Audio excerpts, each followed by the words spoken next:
You are part of the family. Ngiro chi nekakonyo kole akobesyo kimbiachi ak choronok inai ile makararan chichoto. She watch. The report in Nairobi. Pirchi our offices. They will assist us. Asome. I just want to make a comment to Athletics Kenya. Kuna mahali tumeachilia sana. I was a captain for 80 years in Kenya team. Amejetoro the side nebo chaperones when you take your teams. Let's get the senior women. Chekos calling ko teptoi. Tibik tugul ako ngalalso lugait nebo mama. Let's look on that. Let's work on that. Amu ngap kekwe chito netako mining komemuch kotigon lagok matindoi time, or even if she has time, maybe she doesn't have the experience on that. We need the mature women as the chaperones to the Kenya team. Please, it's my request. Mami chamwa ngalek chechang amu kokemwa kele tutaenda kutana, tutaongea yetu kama wakimbiaji. Akameche amwawok akwek sigik yakokoite lagok koiten anan ko kapsabet kekochi beek rani ak tuguk chekwame. After 4 months komaisubi ile amene lakwanoto ngo nekipkolche michoro yoto akotom kolaba lakwani kolanda. Nai ole menye lakweng'ung, nai ile menye ngo amu michu kotekani advantage. Amu lakwet ko ambitious. Sisi kote they come and they tell you, okay, I will support you. Ananunulia chakula nini. Mutai kopitin lakwet ole mangune. Mara kama kochame chichoto lo nyamu komi chichoto ki. Komakoi tukoistoege. Koe ki age tugul nyikobendi chichin amu komi yuis. Maunoto ki. So wazazi msiachilie watoto wenu waende tu, but fuatilieni. Ameche asom sikik, senge, and mama. Ongisu. I know that is the heavy side. Lakini usub lagok kwa. Mami choib nafas no. Ameche amwa pole. Na nataka tu nishukuru wakimbiaji wote ambao tumesaidiana kupanga hii safari ya Agnes. Thank you so much and God bless you. Ongetebi kunoto. Ongetebi pamoja. Inchemiach ak chekororon akot ing safari nu nebo Agnes. Let's be together like before. Amautie ameche asom kityo. Our retired athletes, there is a gap between the young one and the retired athletes. We were together until somewhere there, 2014. From 2014, there is a gap. Let me say this. There is a gap between the retired athletes and the young ones. Let's close that gap. Let this be a lesson. Thank you so much. Thank you very much. Thank you very much, Janet. Thank you very much, Janet. She has spoken on behalf of all retired athletes. And tukingojea Viola Lagat. Viola, are you in the room? Viola Lagat. Basi, on behalf of the management of Agnes Tirop, that is Gianni Di Madonna Athletics Promotion, and on behalf of Adidas Company, where she was running for, I'd like to welcome Claudio Barardelli, to come and speak on their behalf of all of them. Claudio in the room. As Claudio comes, pokea rambirambi za National Parents Association Chairman Mr. Mayo ametuma rambirambi zake. Pia kuna rambirambi kutoka kwa jamii ya Bill Kosgei kutoka wa Tanzania, na alikuwa post officer wa district ya Nandi for a very long time. Bill Koskei, pokea risala za rambirambi zangu. Gianni Di Madonna, promotion. Claudio.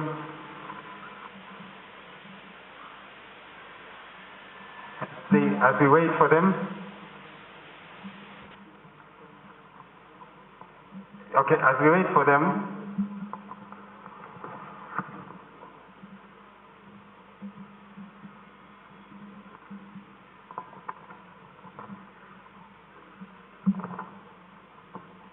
Mnajua wazungu walienda mbali kuliko sisi. Adidas family have sent their special message through this. The special times we shared with loved ones and the happiness they brought to our lives will always be there to us as cherished memories. Adidas family, to Agnes family, Agnes, rest in peace. That is the message from Adidas company. Gianni Di Madonna promotion, athletics promotion.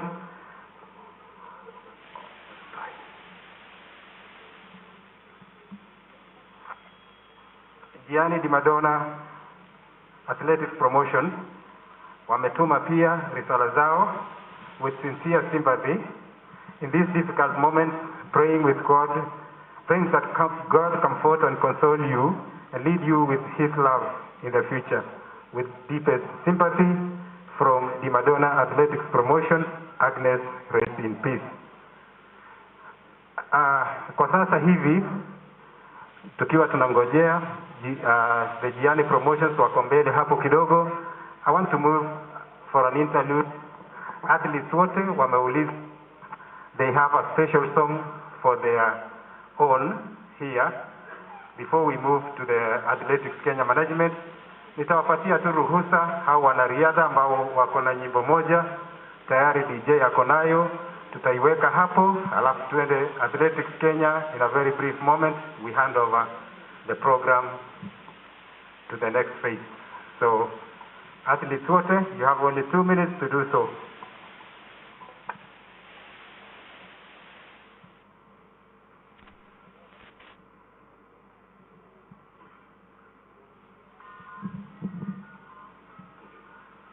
Basi tukiendelea tunakumbusheni kwamba tafadhali hata wenye mko nje pale hakikisha kwamba umevalia barakoa kwa njia inayofaa. Tafadhali sana.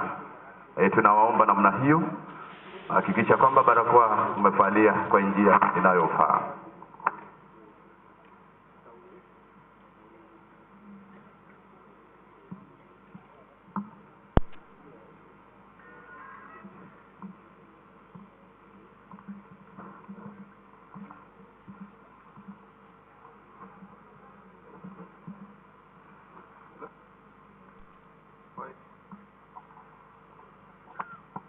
Familia pokeeni pole kutoka Wilfred kutoka Qatar amesema pole.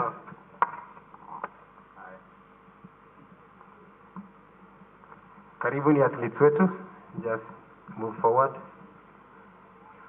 Move forward.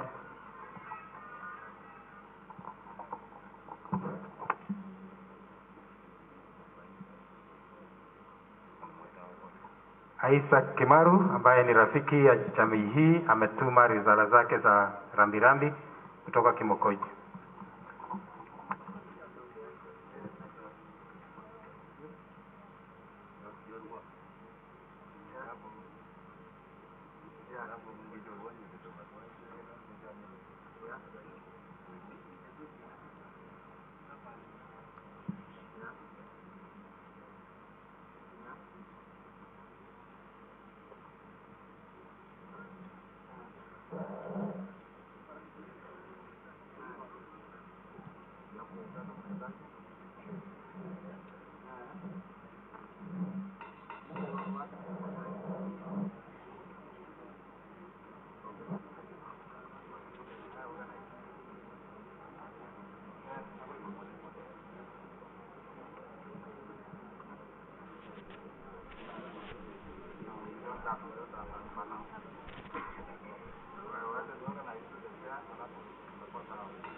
Neno moja najua,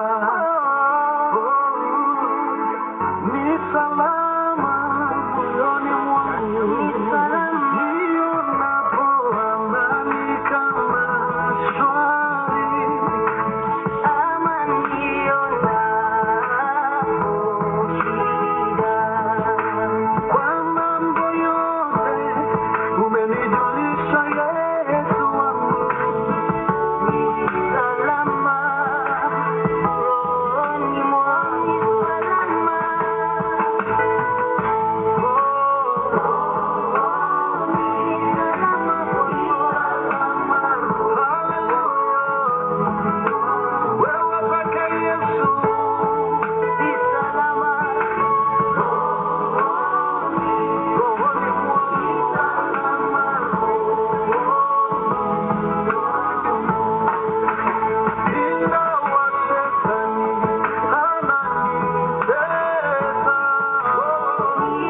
saying fare thee well.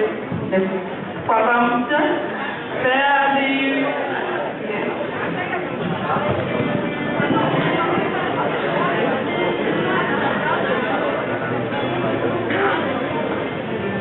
Thank you very much. Asanteni Agnes.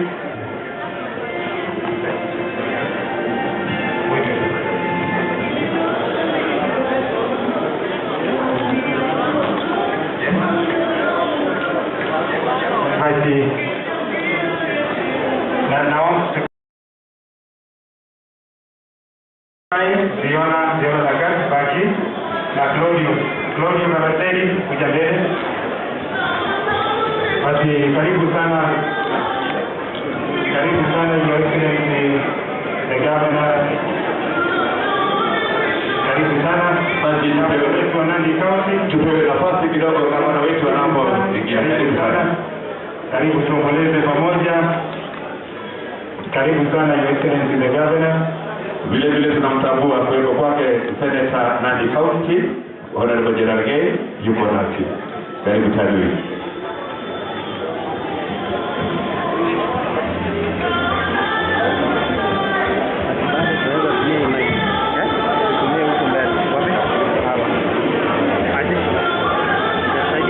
Naomba tuketi kisha Mayola Lagat atarepresent wote ambao wako diaspora wote. Mayola Lagat, karibu.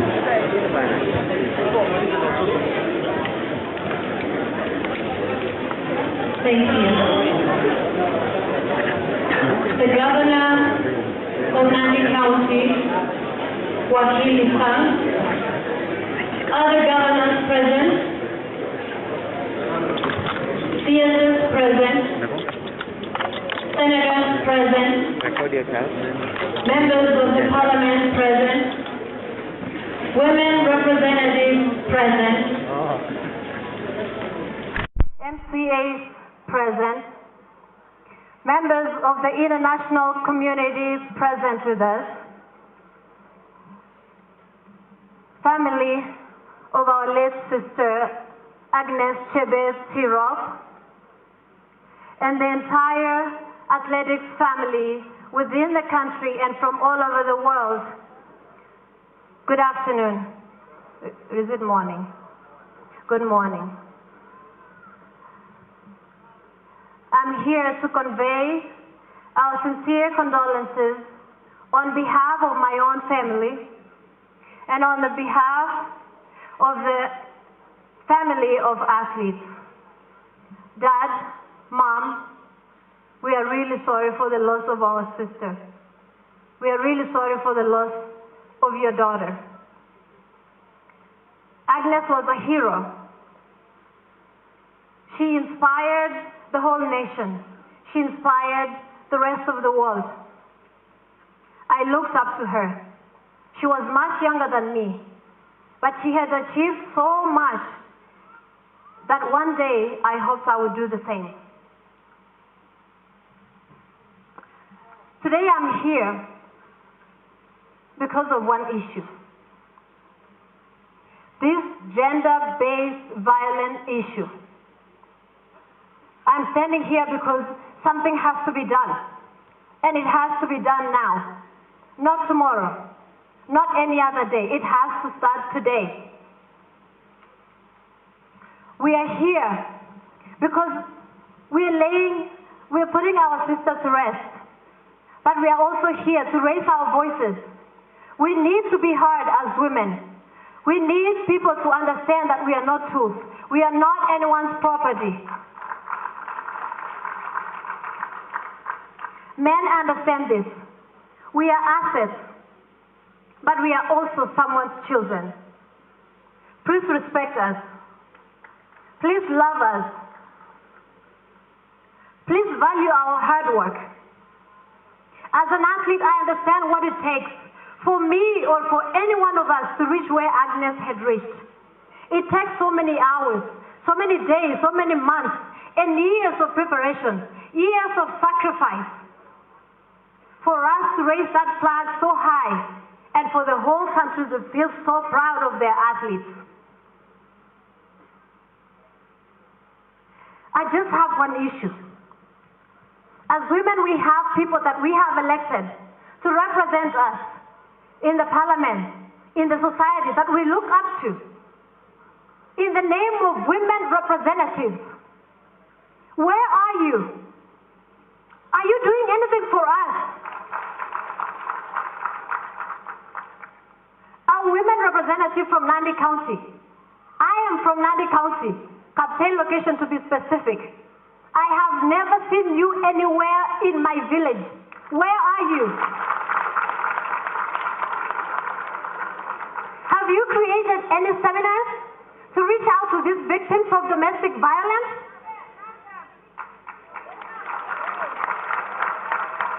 Do you understand the root cause of these issues that we go through every single day? I want to remind you, the reason why you are there is because of me and the rest of the women here. So don't forget that. Don't forget that we selected you, we elected you to be our voice. To sit there in a parliament, present laws, present issues that we have. That way something can be done. But what are you doing? You're sitting and watching. Girls like Agnes get killed every single day. It happens in every single village, every day. It's only that Agnes was a hero. That's why her story is all over the world. But it happens every single day. Madam Kihiga, I know she will see this. Boshole, you're very vocal. We all know you. We see you, we recognize you. We see you, we know what you're about to say because you are powerful women. You are powerful when it comes to politics, but you are not powerful when it comes to women's issues.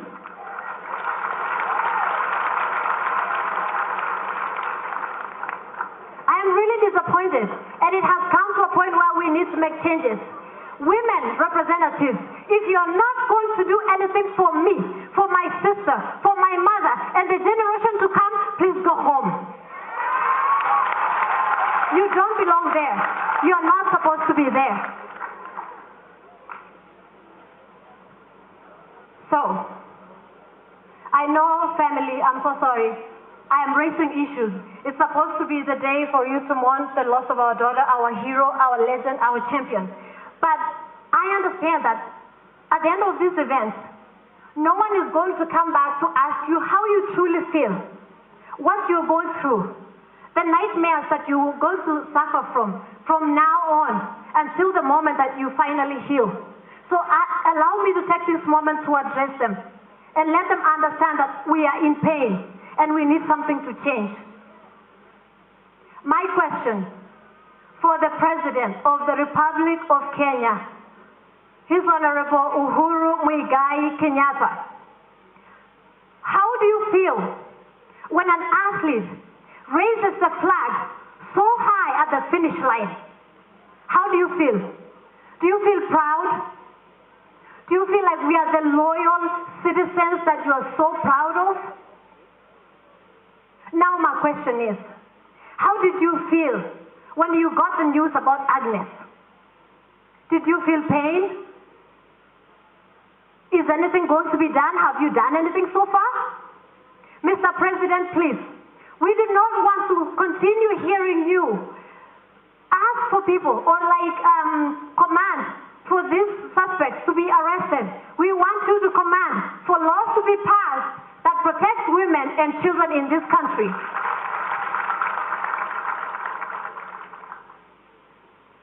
Another thing, athletes, we are very strong people. We are very strong in our minds and in our hearts. We endure so much. But it's my suggestion that Mr. President and all the members of the government present here today do something. Please, the least you can do for us athletes is to make sure that we have a life insurance. Families like Agnes' family, if they are lucky enough, they would have something left from Agnes. If not, what is going to happen to the 5 or 7 children that she was helping? Are they going to continue with their education? So this is where the life insurance comes in. The life insurance is going to help these families of lost daughters in situations like this, for them to continue living the normal lives that people like Agnes had put their families. She had raised the bar for her family, and we don't want her brothers and sisters to go hungry, to not have clothes, and to not go to school. We need this life insurance because it will help us athletes. Finally, for my beloved Governor, Wakili Sang, we have some work to do. Sir, I'm requesting you, give us time. We have a foundation that we are going to bring up for Agnes in her honor. I would like that organization to be registered in Nandi County if you like, or if you respect my opinion. And we want it to be fully funded by the government, because we need to reach out to every single victim of gender-based violence in our county, in our societies. It doesn't matter if it's Wasingishu, Elgeyo Marakwet, Nandi County, this has to end. And it starts from home where Agnes lived.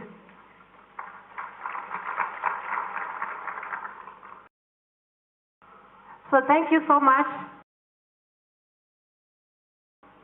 Family, we're still condoning with you. May God bless you. May God comfort you. Thank you. Thank you. Thank you, Viola. I'm still proud of you because you are my student. And that perfect English from me. Thank you.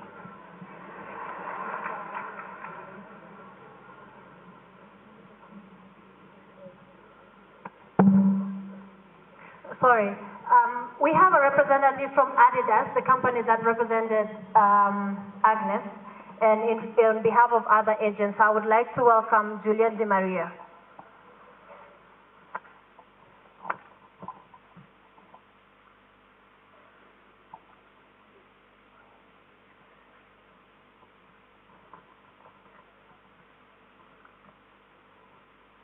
Good morning, Governor, family of Agnes, Baba and Mama Agnes, all protocols observed. My name is Julian Di Maria, Baba Ariana. I'm an athlete representative for Ikaika Sports and consultant for Adidas Running. Even though we will no longer hear her voice, even though we will no longer see her smile, even though we will no longer watch her strive, Agnes is the one who has brought us together here to speak and act on our behalf. And in our memory, make sure this tragic loss leads to a change in society in general and in the world of athletics specifically. To speak to all the women at large, will not leave you behind. We'll do all we can to make more voices heard. Movement and support system will be set up, decisions are going to be made. It's time for a change, it's time for the voiceless to be heard. It's time for the abusers to correct themselves. Being in this country for some years, I see women giving their back, chest and shoulders for society to thrive. They are miracle workers who feed families on small budgets. They provide love, support and a safe place for children, siblings, relatives and friends. To our young men, understand that behind every successful man there is a woman. In fact, they are women. They are our pilots, they are our sisters, they are our mother, they are our daughters, they are life. Do not let them down, do not hurt them. Do not let this kind of tragedy happen in your own house. To act is what we can do as responsible leaders. And to the stakeholders, we are going to report any harassment, abuse or misconduct that we come across. We will be very critical to individuals without qualification claiming athletes while portraying themselves as their coaches or owners of female athletes. We are going to walk and talk alongside the federations and race organizers to create forums and seminars for beautiful and strong women, to have a place where they can feel safe and confident to speak up. We are going to give our utmost support to the voices that speak up, and as we speak and act, the memory of Agnes will live. Goodbye, Agnes. We celebrated you, and we will keep on celebrating you. We will continue to carry around the world the image of your eternal smile. May we find comfort in our hearts and in our souls. Your spirit will remain in all of us. Thank you. Thank you very much, Adidas Company, for that. I now welcome Claudio Paradeli for and on behalf of Gianni Di Madonna, where Agnes was an athlete with the company. Welcome, Claudio. Good morning to everyone. On behalf of Agnes agent Gianni Di Madonna and his entire team, the Madonna Athletic Promotion, I would like to read a quick letter. Dear Agnes, it's very difficult to believe and to accept that you have gone so early, too soon. It looks like it was just yesterday when in 2012, as a young promising girl, you joined our management. From the beginning of our journey together, it became very clear that you were not just an ordinary athlete, but you were indeed one of those young talented girls fated to win and to conquer important stages internationally. It is still very vivid in our memory, your amazing win in 2015 in China, when you became one of the youngest ever cross-country world champions. Your two consecutive bronze medals in the 2017 and 2019 10,000 meter world championships were a clear indication that you were becoming a world beater and definitely ready to dominate the distance in the years to come.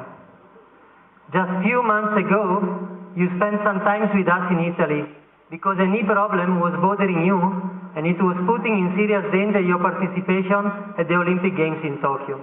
But your courage and determination made you to recover from the injury, and despite the short time left prior to the trials, you managed to qualify for the Olympics, and you went on to grab a 4th place in the final, which for us, after the injury you went through, was as good as a gold medal. And what can we say about the 10K world record that you broke just a few weeks ago at the Adidas headquarters in Germany? Simply amazing. There is no doubt that your destiny was to become one of the greatest in our sport. It is hard to accept that today we are here mourning. We are here mourning you as an exceptional athlete, but also as a young woman who could still enjoy so many things in life. But we want to believe that the best way to honor your name and your memory is to strongly keep in our minds all those moments that with you and thanks to you, we had the privilege to experience. Dear Agnes, we have to accept that you won't be with us anymore, but your time for running is not over yet, because we know that up there you are already enjoying your runs with the angels, and you're making everyone up there to enjoy your majestic talent. Rest in peace, dear Agnes. You'll always be in our hearts. We would like to express our deepest condolences to the family and to the entire athletics community. May God grant the family of Agnes strength and comfort during this difficult moment. Thank you. Asanteni sana. Thank you very much, Claudio. And as of now, we are coming to an end of that part where our athletes have eulogized their beloved one, their representatives, their company. We've done that. And now, I think and on behalf of our partners and everybody who is here, the National Olympics Committee who are here, and everybody, I will welcome the President of Athletics Kenya. And before that, I want to sincerely say that almost 90% of the Olympics athletics team is here. Just wave to the crowd because it was your day. The team, coaches, and stand up and wave to the crowd. Stand up and wave to the crowd. All of them, including Humphrey Kayange, Kaplan Rawal, Mrs. Rawal, sorry, is here. Thank you very much for that. And in that mode, I'm one of them, sorry, I didn't wave. I was the assistant team manager for the team, and I want to ask that before I let in General to do, we'd like to have an announcement. Thank you so much, Chief. Tangazo ni kwamba wana CMA wote ambao kuna scarf tafadhali mnaomba mkutane pale nyuma. Tangazo ya pili ni kwamba wenyeji na watoto tafadhali ambao tumeketi pale tuwasaidie wageni wateni wa kutoka. Tafadhali sana wenyeji pamoja na watoto ambao tumekaa katikati humu tafadhali tupe nafasi wa Agnes wengine. Thank you very much. Thank you very much.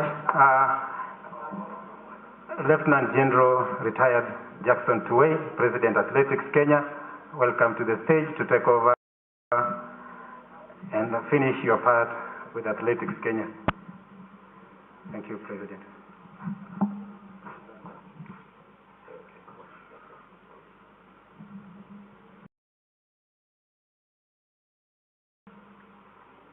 Thank you, Candidate Anui.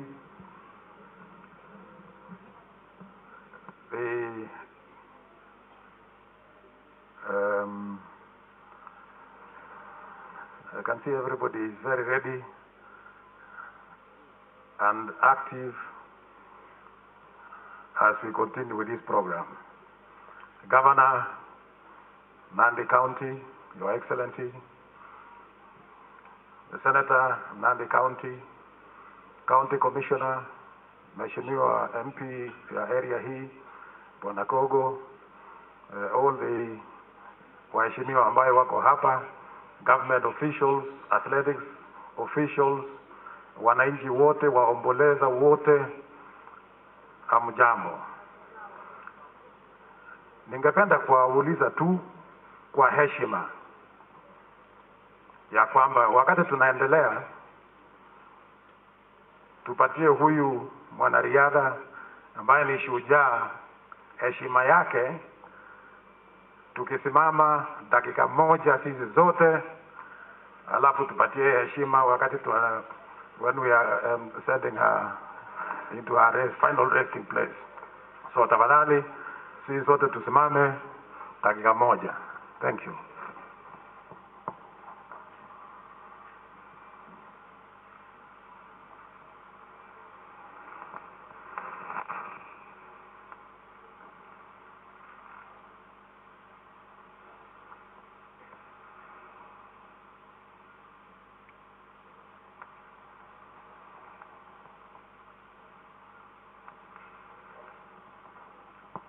Asanteni sana, tunaweza keti chini tafadhali. So familia ya Agnes Tirop,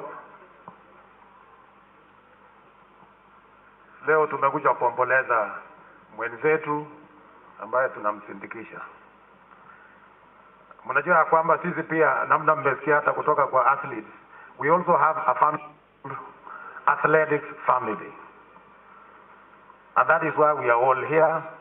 Maybe just to show you the representation of athletics, we have here the Vice President, Panabol Mutui, ambaye amekuja kutoka all the way from Machakos. Tuko na Jinaro Kibet, he just arrived this morning from Nairobi. We have Barnaba Korir, the chairman of Nairobi. We have Ibrahim Hussein, also from around here.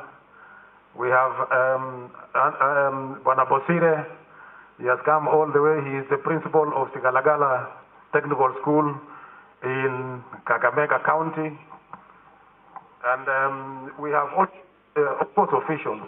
Have I forgotten anybody? Yes, Elizabeth Kaitany.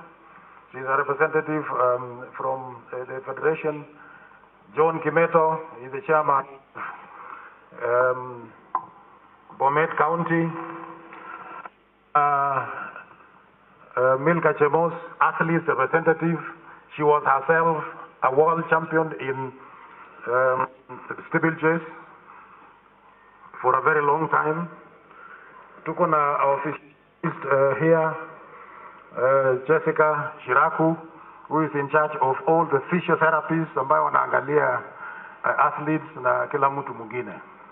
We have, of course, our very successful coach, Patrick Sang, ambaye anaangalia wale wengine upande hiyo. And we have the chairman of the region where we are today, Abraham Mutai.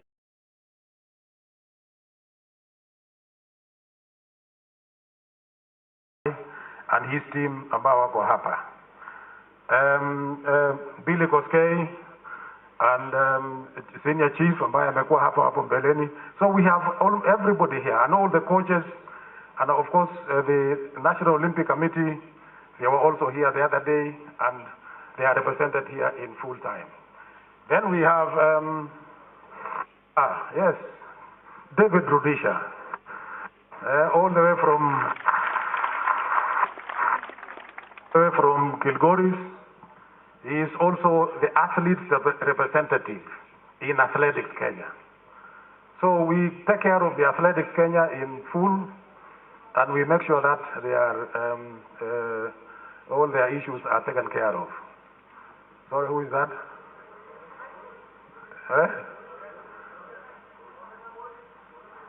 Professor. You know, I can't see because of Professor Mike Boyd. He has been in Kenyatta University for a very long time. You know that he was a very successful athlete for so long. And of course, he is now retired as an athlete, but he is doing a lot of work. One of the most educated athletes we have in Kenya. And that is why we want to get more athletes, go to school, get educated, go to university, come and lecture, come and do other things. And this is great. Then we have a team called the Masters. We have got Rose Tatamuya here, who is the Secretary General of our Masters.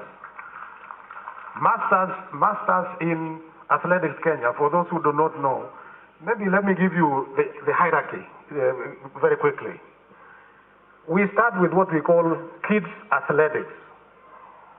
Kids athletics starts from the year 4 years, as soon as they join school. So we introduce them to athletics in terms of a program called Kids Athletics. And that continues from 4 years up to 14 years. Because those are still minors and they are not allowed to go and compete, outside the country. So we allow them to compete within the country. And they have got their own special equipment that does not hurt the athlete. So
tumia ile plastic.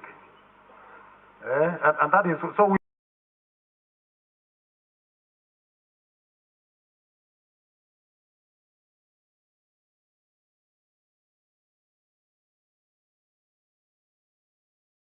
what results we receive from our athletes. Then when they graduate, they now go into the senior. And these ones you saw here, all of them are in the senior category. And when they retire, they now go into masters. So that they can still be recognized, they can still compete. We have sent them to Australia, they have been to Spain, they have been to Tunisia, and I think this year they are going to host the African Masters Championship in Nairobi after the next one. So we cover the whole spectrum from athletes from the beginning to the end. I thought I should just tell you that very briefly, and so that we all understand where we are and who are the athletes. If I go into the event, then we'll sit here and do tomorrow morning. But let's allow me to bring condolences to, you see, we just came from the Olympics the other day. And we have received condolences from the President of the International Olympic Committee, IOC, Mr. Thomas Bach. Na amesema tupeane rambirambi zake, na ndio sababu tunasimama hapa kupeana rambirambi hizo. We have received condolences from the President of World Athletics, Lord Sebastian Coe, who was here with us the other day during the World Under-20, na alisikia huzuni sana kwamba tumempoteza shujaa ambaye ni mdogo kama huyu. Very successful artist. We have received condolences from the President of Confederation of African Athletics, Malboum Kalgaba from Cameroon. Amadou also. And we have received condolences from a lot of our friends in the world, member federations, including our neighbors, Ethiopia, Uganda, and so many others. So you can see how much Agnes has touched the world. And Agnes started running not very long ago, Aliapa Odinga in 2012. When she was still a youth, her first race was across country in Cape Town. As you were junior, you were youth. So, and she did very well. And then of course after all that, I think everybody has talked about it, all the athletes. She has never missed any international event. After that, she went to Barcelona during the World Junior Championships in 2014. With the London World Championships. In 2019, we took her to World Championships in Doha, in Qatar. Apart from other events that she has been participating in. And then, of course, the last one was the Tokyo Olympics, which just happened the other day, where she did extremely well, and I'm going to hear from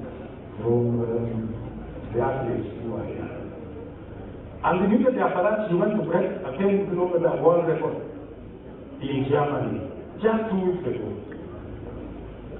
So you can see, we are very sad about the loss of this young athlete, a real shooter. And not only in that, in running, she has also done a lot of very quiet investments of her own in this general area. And we have all witnessed. And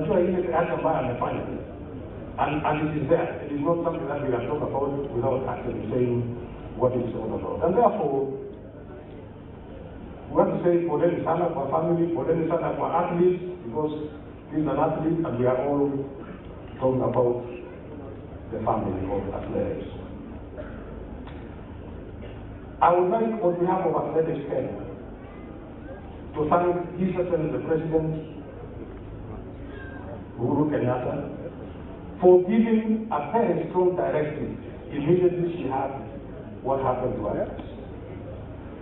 She gave a very strong directive which has been followed fully, and I want to thank those who took the responsibility of investigating what happened.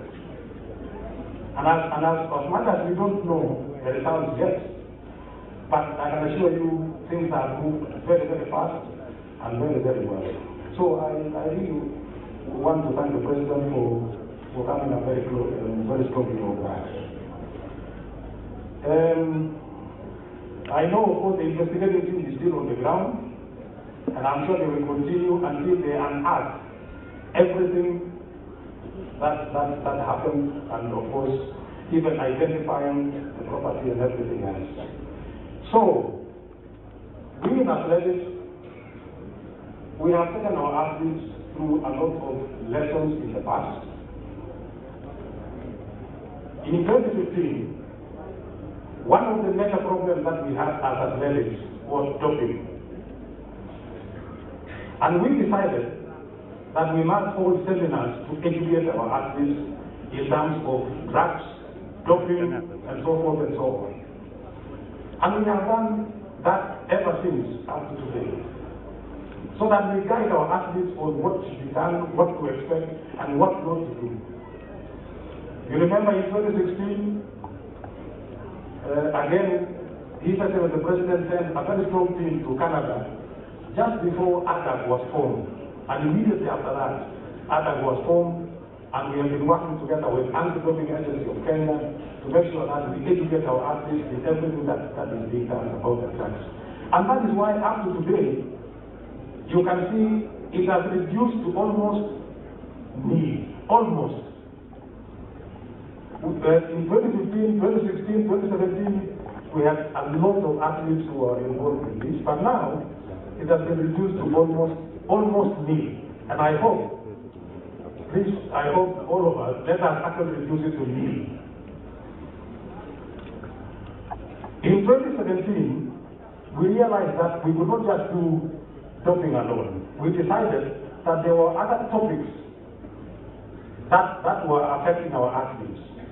So in our seminar, we introduced a few other topics to educate our athletes.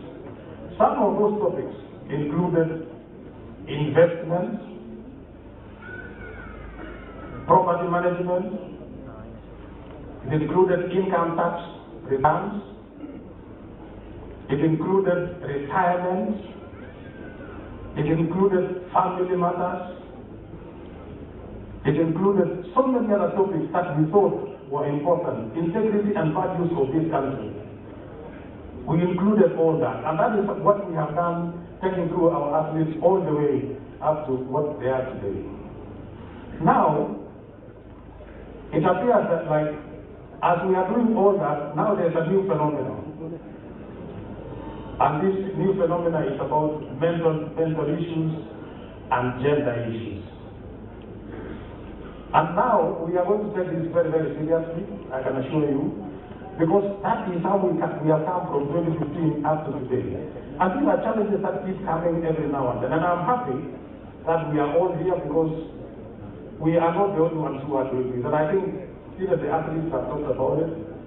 And we are saying it should be approached in a multi-agency activity so that we are all doing exactly the same thing. We will do it in athletics Kenya. We hope the counties will do it. We hope the schools will do it, the colleges. We hope the employers will also do the same, so that we are all talking about the same subject. Because it is not a one sector challenge. It is a challenge for every one of us.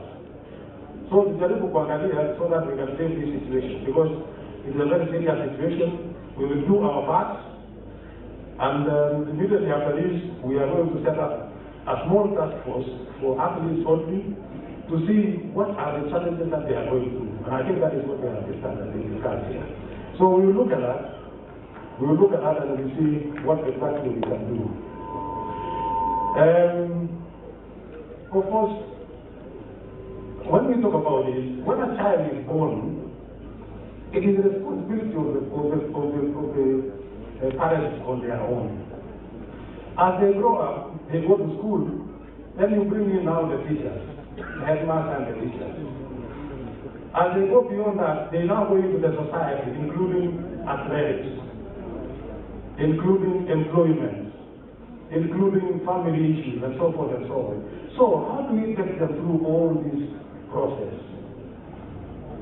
Because unless they understand the challenges that they go through, then we will continue having these kind of problems. In athletics, those of you who are coaches, and I mean qualified coaches, not sio wale wengine ambayo tunasikia wanajiita coaches, but they are actually not coaches. We have got a registration of coaches, and we will look at this very, very seriously to see anybody who handles an athlete must be, and I'm saying must be a trained coach, because that is the only way we can take care of some of these issues. So I don't want to go into a lot of things, but I can assure you we will take an audit. We'll take an audit of what we are doing in athletics Kenya, what are the challenges that we are going through, and maybe as human beings we may have missed one or two issues. We are not saying that we will overlook that. We will do everything that there is so that we look at some of those audit issues. And therefore, we are starting with a seminar on the 8th of December. Immediately we get the results of this small task force. And I'm also aware that the Cabinet Secretary for Sports, Culture and Heritage, Ambassador Dr. Amina Mohammed, actually established another task force that will take care of all the sports. And as you heard the other day, she actually promised that the results of that task force will be coming out in the next 1 week. So we will learn from that, We'll take, of course, lessons from that, and then we have a joint discussion, all of us.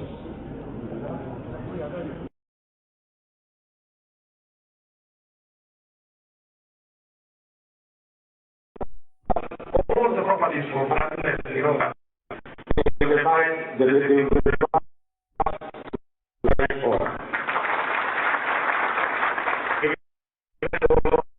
right owners, and that of course, we would like to follow that this kind of is honored, because we understand that we saw that such a young guy like this, 25 years, coming to 26 years, and the amount of investment of property that she owns, and so including taking care of her own parents and so forth. Really, for somebody to come and end her life like that, I think it is very, very unfortunate. Then that action is the highest possible. And we also hope that justice will be done, so that we see action will be taken.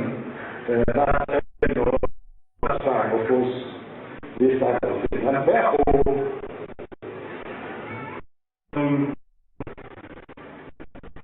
I'd like to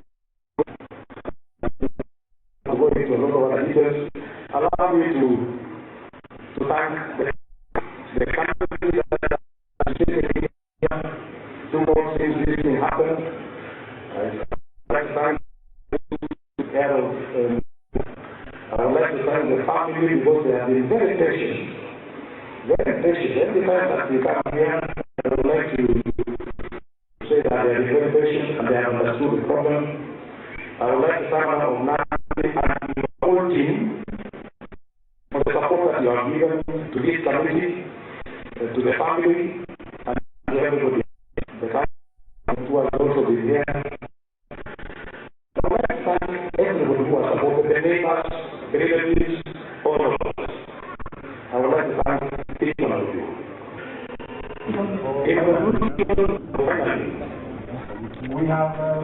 We have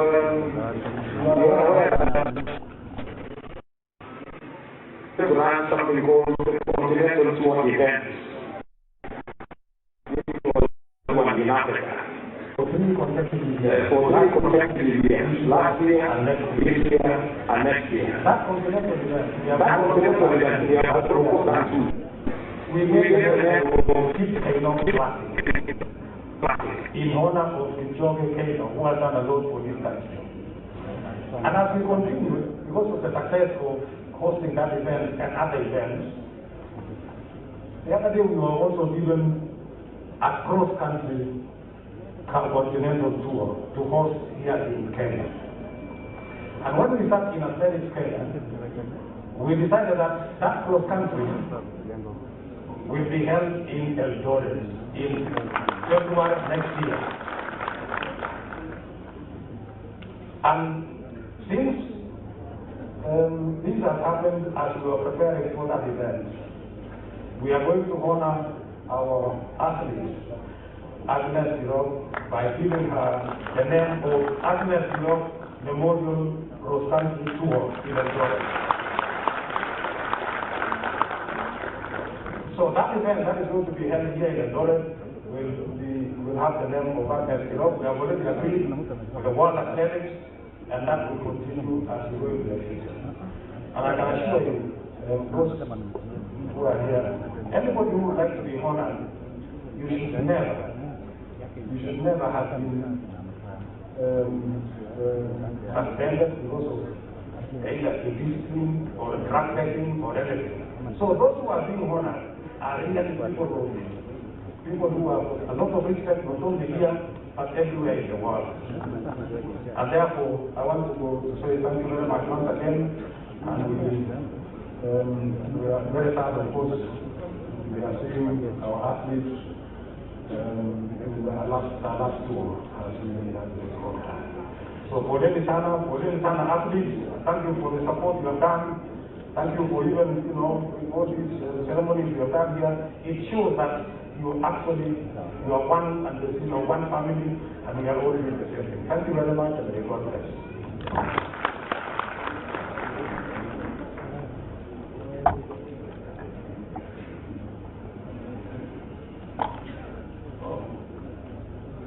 Yeah, thank you for being reminded.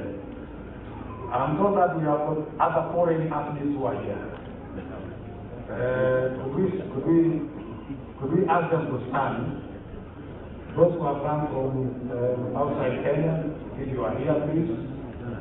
And if possible, you can even come here, we introduce you. Are they here? Foreign athletes, foreign coaches, foreign officials. Do we have any?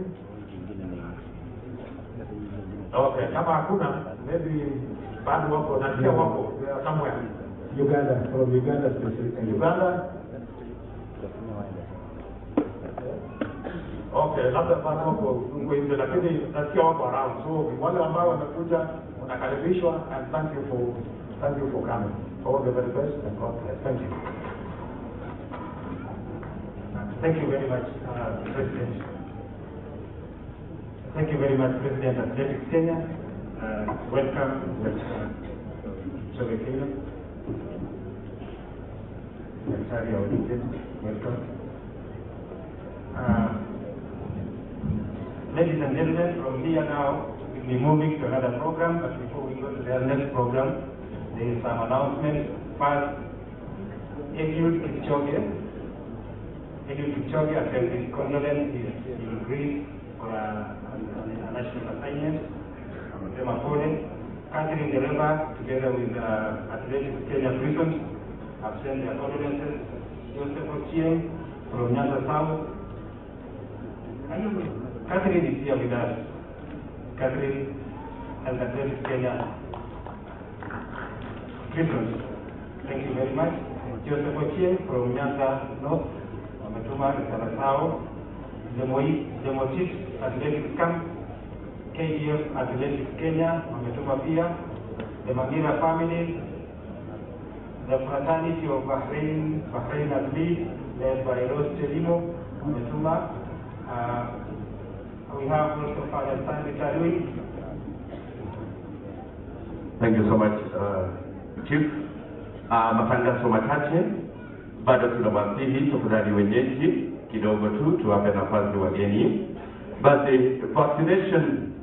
vaccination ya COVID tafadhali naendelea pale kwa gate. Ikiwa labda hujapata chanjo, tafadhali tumeletewa leo mpaka hapa kwa uwanja.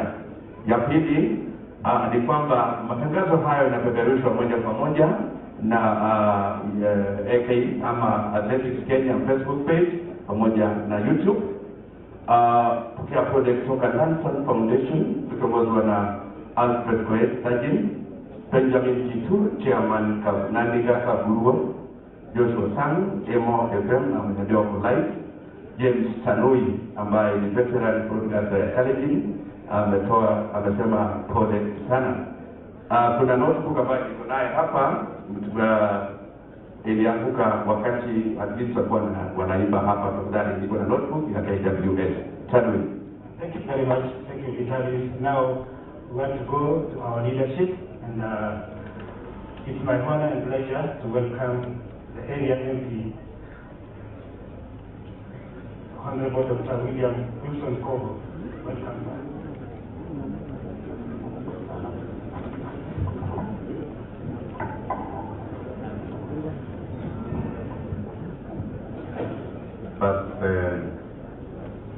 Asante sana kwa nafasi hii tuweze kuomboleza pamoja na familia na hasa ndugu zetu ya Athletics Fraternity na wakazi wa sehemu hii. Kwanza kabisa, kabla sijasema lolote, Mr. President AK, thank you very much for the proposals you have made, that you are going to have a task force so that the task force can really look at the issues of the athletes. Many a times we would come to a forum like this, and we may end up not giving a solution to the problems that we have. So kabla sijasema lolote, Mr. President, thank you so much for that move that you have taken. And my only prayer is let us also get that report as members of Parliament, so that where there is need to amend the existing laws, then we can go further to do that for the sake of the safety of our athletes. I think that is very important. Familia, wazazi wa msichana wetu ambao wametuacha Agnes Tirop, familia kwa ujumla, viongozi wenzangu, viongozi na gavana wetu wa Nandi, seneta wetu na viongozi wengine ambao wako pamoja nasi, the family of the athletics in our country, wakiwa na viongozi wao na President Athletics Kenya, wakaaji wa sehemu hii, watu wa Chesumei constituency, marafiki wetu ambao wametoka mbali,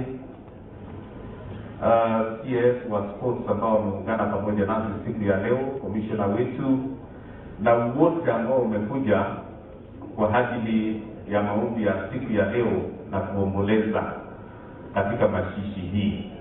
Kanisa letu la Catholic ambao watatuongoza, nimeona pia makanisa mengine wako hapa, bishop wa AIC nimemwona pia hapo hapa, ndugu zetu wote ambao wamekuja.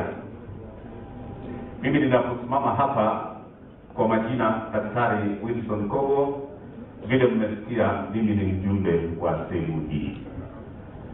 Tumekuwa na familia for the last 2 weeks or so, na katika harakati hiyo tumekuwa tukipeana pole zetu kwa familia, tumeweza kusaidiana pamoja kwa njia moja ama nyingine, na nafikiri yangu kwa siku ya leo ni kuweza tu kutoa shukrani kwa kila mmoja wetu ambao wameweza kufika kwa siku ya leo, na hasa wale ambao wamesimama pamoja nasi tangia wakati tulipopata jumbe ya kwamba huyu msichana wetu ametuacha. Na kwa hivyo nitaungana pamoja na President wa Athletics Kenya nikisema asanteni sana kwa kila mmoja wenu ambao ameweza kusimama pamoja nasi wakati tumekuwa tukiomboleza kwa kifo ya Agnes Tirop. Kimejege ya mwago mwende moma, engineer tukunzekotuno nimnyu, gavana nenyo, leadership na banate tukun, nitesele tayo, yalpes keser, viongozi nidao tukun, MCS nidao. Tunataka kusema asante sana kwa ile kazi ambayo tumeweza kufanya pamoja, ni kwa ajili ya kusindikiza huyu mtoto wetu. Kongwe miezi ngiye tukun. Ndabu ya sabi chitabu nenyo, kumati nyaba kurugora kunenyo. Tutasimama na Agnes kwa sababu alipokuwa hai alikuwa ni wetu, na hata wakati ambapo amelala bado ni wetu. Ndio maana tunasimama hapa, tukisimama pamoja naye, tukisimama na ndugu zetu kutoka athletics, tukisimama na familia na wakaaji wa sehemu hii. Sisi wote tumepoteza mmoja wetu, na kwa hivyo ninaposimama hapa sitasema maneno mengi, na ningetaka pia tuweze kuheshimu familia ambao walisimama na wakasema itakuwa vyema tukimpatia respect ya kutosha huyu msichana wetu. Na sisi kama viongozi hapa tumekubaliana ya kwamba hatutaingiza siasa ndani. That was the request of the family. Na kwa hivyo tutasema tu pole, hatuna mambo mengine, na kwa hivyo wala ambao watanena hapa hawana mambo mengine, ni kusema tu pole, mjue tu wamekuwa hapa. Na kwa hivyo hiyo ndio ombi letu hata kwa viongozi wetu. Otherwise that is the agreement we have made, that hatutaongeza mambo mengine. Na kwa hivyo mimi ninaposimama hapa ninasimama kwa niaba ya wakaaji wa sehemu hii. Hapa ni Chesumei constituency. We have lost one of us. We have lost an icon. As somebody has already described here, it is very difficult to really explain how we feel. Chesumei constituency is a powerhouse. Nandi County is a source of champions. Na kwa hivyo tunapoongea hapa, I've lost one of our treasures as Chesumei constituency, as Nandi County. Na kwa hivyo ninaposimama hapa kama kiongozi wa sehemu hii, we are really pained and we really felt it when we lost Agnes Tirop.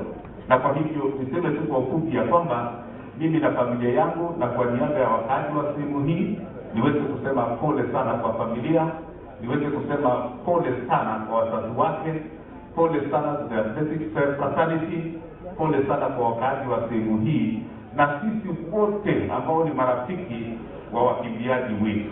Tuseme pole sana. Mujamisika bana, you've lost one of the treasures in Nandi County. Pole sana ndugu yangu bana Cherargei, na sisi wote ambao tumekuja hapa tunasema pole kama viongozi, na sasa mingi kupita hapo atakwenda kusigeleza amejua kwa mtiko mwingine sasa anaongelea katika kidogo sana. Kanisa wamesema in the next 30 minutes they must be taking over. Kimwezi kisoma kipigele mkatu kimine kwenu umwe kwa dakika moja alafu tumalize hivyo.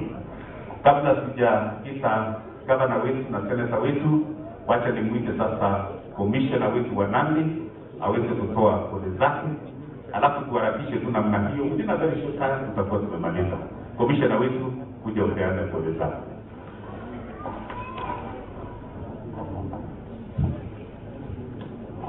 Asante mheshimiwa na waombolezaji wenzangu. Mimi ni Hamad Shambi, ni county commissioner wa Nandi. Tumekuwa na hapa na familia hii tangu mambo ya leo. Na bado tunazidi kusema pole kwa mmoja wetu huyu ambaye tumepoteza. Lakini tunayopenda hata kwa watu wangu wa usalama, niko na security team, naomba ya county na county state. Alafu tuko na ngao pia, machifu wote wako hapa, asanteni sana. Tunayopenda na tunashukuru tangu rais alipotoa tamko akiwa safarini, maafisa wetu ambao walifanya hii kazi kwa haraka zaidi, tunawapongeza sana, and we know justice itapatikana.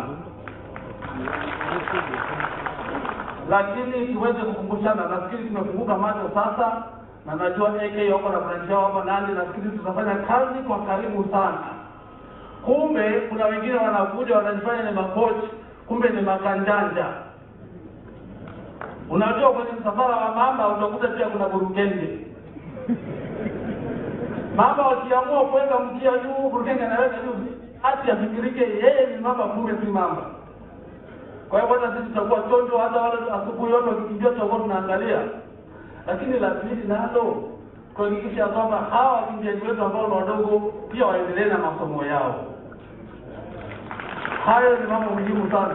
Tumelaumiana sana sisi wenyewe kwa wenyewe, tukaulizana kwa nini mtoto alitolewa shule na akaolewa, sisi tulikuwa wapi. Kwa hivyo tunataka kuweka sasa tahadhari kwamba wote ambao wanafanya haya lazima wahakikishe kwamba watu wanasoma, kwa sababu sharti la mambo ya athletics si mrefu sana. Baadaye utaendelea na mambo mengine vile tunaona profesa hapa. Mwisho ni kurudia kwa familia zetu, tuko na shida. Na wanaume wajue siku hizi watu hawapigani, wanawapigana ni mbwa tena kwa sababu ya mfupa wa nyama. Ukiona amekushinda afadhali umrudishe kwao. Na hapa nataka kurudia hata nikiwa mwanamume, kwanza kwa heads of families ambao ni wazee. Lazima kila mtu ajirudi tuanze kufikiria where the lines started hitting us ili tuweze kurekebisha. Kwa sababu liko tatizo. Wanaume tuko kwa nyumba, tumekuwa kama wateja. Tumepotea kwa Premier League, tumepotea kwa bar, tumepotea kwa madini. Tuko ni kama hatu. Juzi kabla ulipoondolewa ungesikia ile sherehe. Kweli kuna wengine wanasherehekea kwa sababu ya mambo ya uchumi, lakini wengi wao wanasherehekea kwa sababu zingine.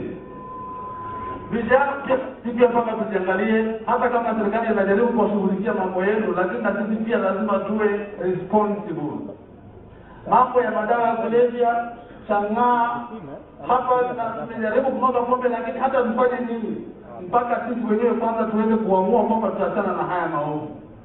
Kijana wa miaka 20 amekunywa chang'aa, hata ukimwona nafikiri ni mzee wa miaka 60. Hata akicheka unafikiri analia.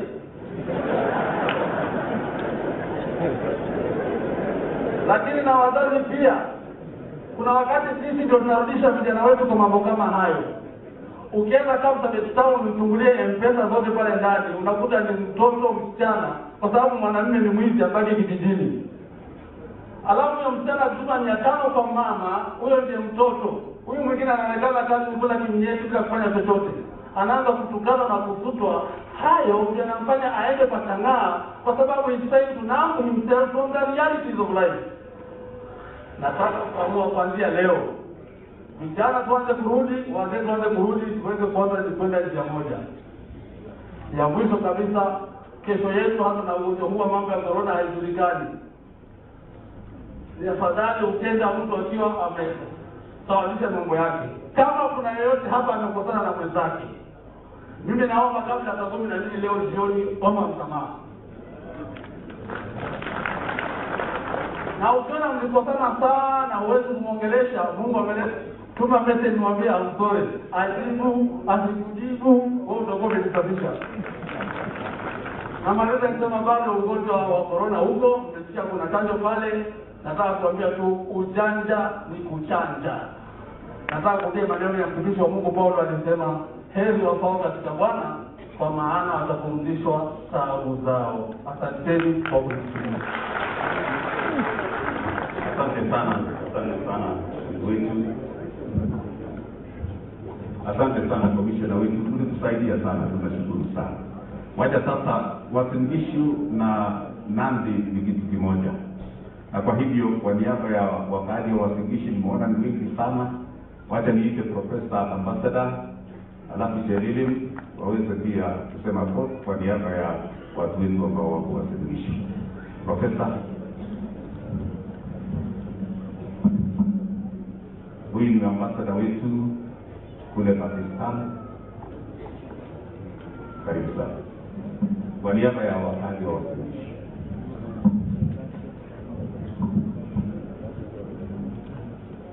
Kwa familia ya Agnes, Mheshimiwa Gavana, Mheshimiwa Senata wetu, Mheshimiwa wote ambao wako hapa, Mheshimiwa Jesumei, wakaaji wa Kamyemsa, ambaye pataliana tatu na nepatolo tamge ugeni. Wakati Bwana asifiwe. Bwana asifiwe tena. Ngaina hitu ndio Julia Sito hapa leo na Kenya ngine ta Pakistan. Hayo yale kwa niaba na new family na new sama pole in family na waga Agnes inyasu tangoitwa ameda wale pole Agnes de gumini agige dogo Agnes de wala pende go gumini ago ina ko mi private ago ambaka tagenge neba ngalega athletics kugamiza basta sele pole athletics Kenya pole Kamyemsa pole Ruto pole Nandi County pole Wasingishu County ingasu tangoitie amejole onge mwite family mwamegi kugija managine sing lakini kwa shetani akwa ingale kimezekele mucho pole onge mwite aturoni nyu awasama negare nebo governor nebo Wasingishu 2022 kazo mapiga Nandi ondasa utik agogunamule sibari gware netebe ongoi gobe lokitaya. Asante sana Profesa Ambassador wetu Pakistan. Bwana B, kwa niaba ya Wasingishu, na tunashukuru ndugu wetu Oscar Sudi kwa askari amefika. Karibu sana ndugu wetu.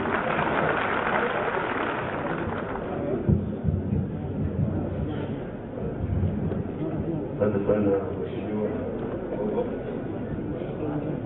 familia ya mtoto wetu Chebet, Your Excellency the Governor of Nandi County, Senator Cherargei, Mheshimiwa Sudi, Mheshimiwa Fogo, Mheshimiwa Alfred, viongozi wa kanisa Athletics Kenya na kanisa ambalo dada yetu alikuwa anaombea.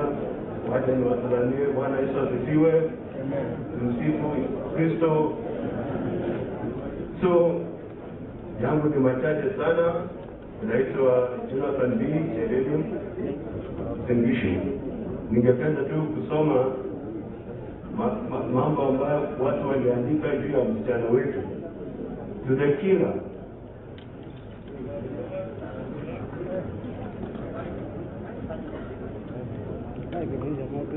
Unashida, you have lowered our national anthem, you have killed our dream, you have killed our career, you have killed untold Kenyan goals, you have placed someone in our land, you have killed her smile for our country, you have killed our beauty.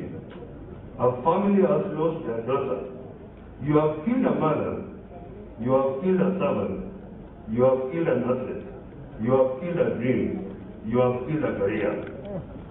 Ninasema ni uchungu sana. Ni uchungu sana kupoteza msichana wetu mdogo kama huyu. Tunataka tuambie wakimbiaji wote kile jina mujamisi mutaiman kwa mila badenyaku choge kwa hiyo kwa mi president of Athletics Kenya. Mami gine one usiri laba kingemoni atende wale jita mandamu amena na mutio. Engi hapa na wachoro no tubunu wasingisho amena na mutio. Ne boy kumeli gemwani ge ukweli. Kunne labo kyo tubu kimwani ni gemoni. Nyingine gemure mental health. The whole one is a challenge in the job. You know, now the job you engage in, Matina he may communicate your excellency, centers, about counseling, the guitar is now the job.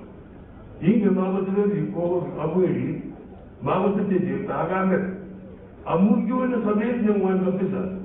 So, I'm going to give you out of history is speeding very fast, especially the wheels of history. For what someone in the of things. Nigi I was studying with the whole of film. The whole of film. Nigi Kilda Kaina or Deep Tiki Tavana, Tiki by Boroni. Kanyama Tuya and the county, the source of champions, I will be by the home of champions as the city of champions. So they take it again, they give what they do. I must speed and you say, the very beautiful. You never know.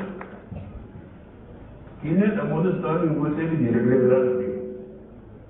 When I am a very, if she has started, I will say she believe me. The Agnes was a head of one acre, quite busy with your money. Is any line quite busy with your one. Subject on one acquaintance. I need a one. For I need a thing like 5,000 meters, Ulimbo, Lubolabate. One is among the same child who were in the for another. One officer. In that, I'm looking at the renegade and no again. Could the water that probably are they alabati in a move of someone who need to be cold. Put in your room, give water the size, they are still rooming among the things, give giving you. So, you have to do the room. Then you want to move it again, officer. Oh, the Minister said of a man was in Gishi. I won't know the rain, go up to the city, the water back for the engine. I will never know you. Came with the some investors took the best of 90, the best of the best of Madrid. You gave me the rain. Kumukudanyo, Kumiyuno, Surubenya, Kumiyuno, Makimena was Kihaja Town in your, but let me Surubenya, Nemo of Sea. Aramina Sababan in the dark day. What a woman through a lana, never gave up and was in issue, the Gibura Arabi, Tellium, one header. Aramu Mika. When you go up Kubo, Asam Munege, Asam Messiah. What is you? Wakara na mungu wela mati tuju mezi. Lakini nazo kwa mimi ndio uruhusu Mungu sinda tulini. Si mutile kwa so mara tumu kwa amisa kidogo. Amena na Mungu kwa relaxo. Kwa mimi mwafundishi asante sana. Hawa ni watu wetu wa mwandishi. We are one and the same thing. Sasa nataka nimkaribishe CS wetu. Nataka nimkaribishe CS wa sports ambao wameungana pamoja nasi. Honorable Kachabil, karibu sana. Na anapokuja pokea pia pole kutoka CS Bwana Tuimuru ambao ni mtoto wetu katika shule hii. CS ya water and sanitation. Ametuma pole zake. Karibu sana.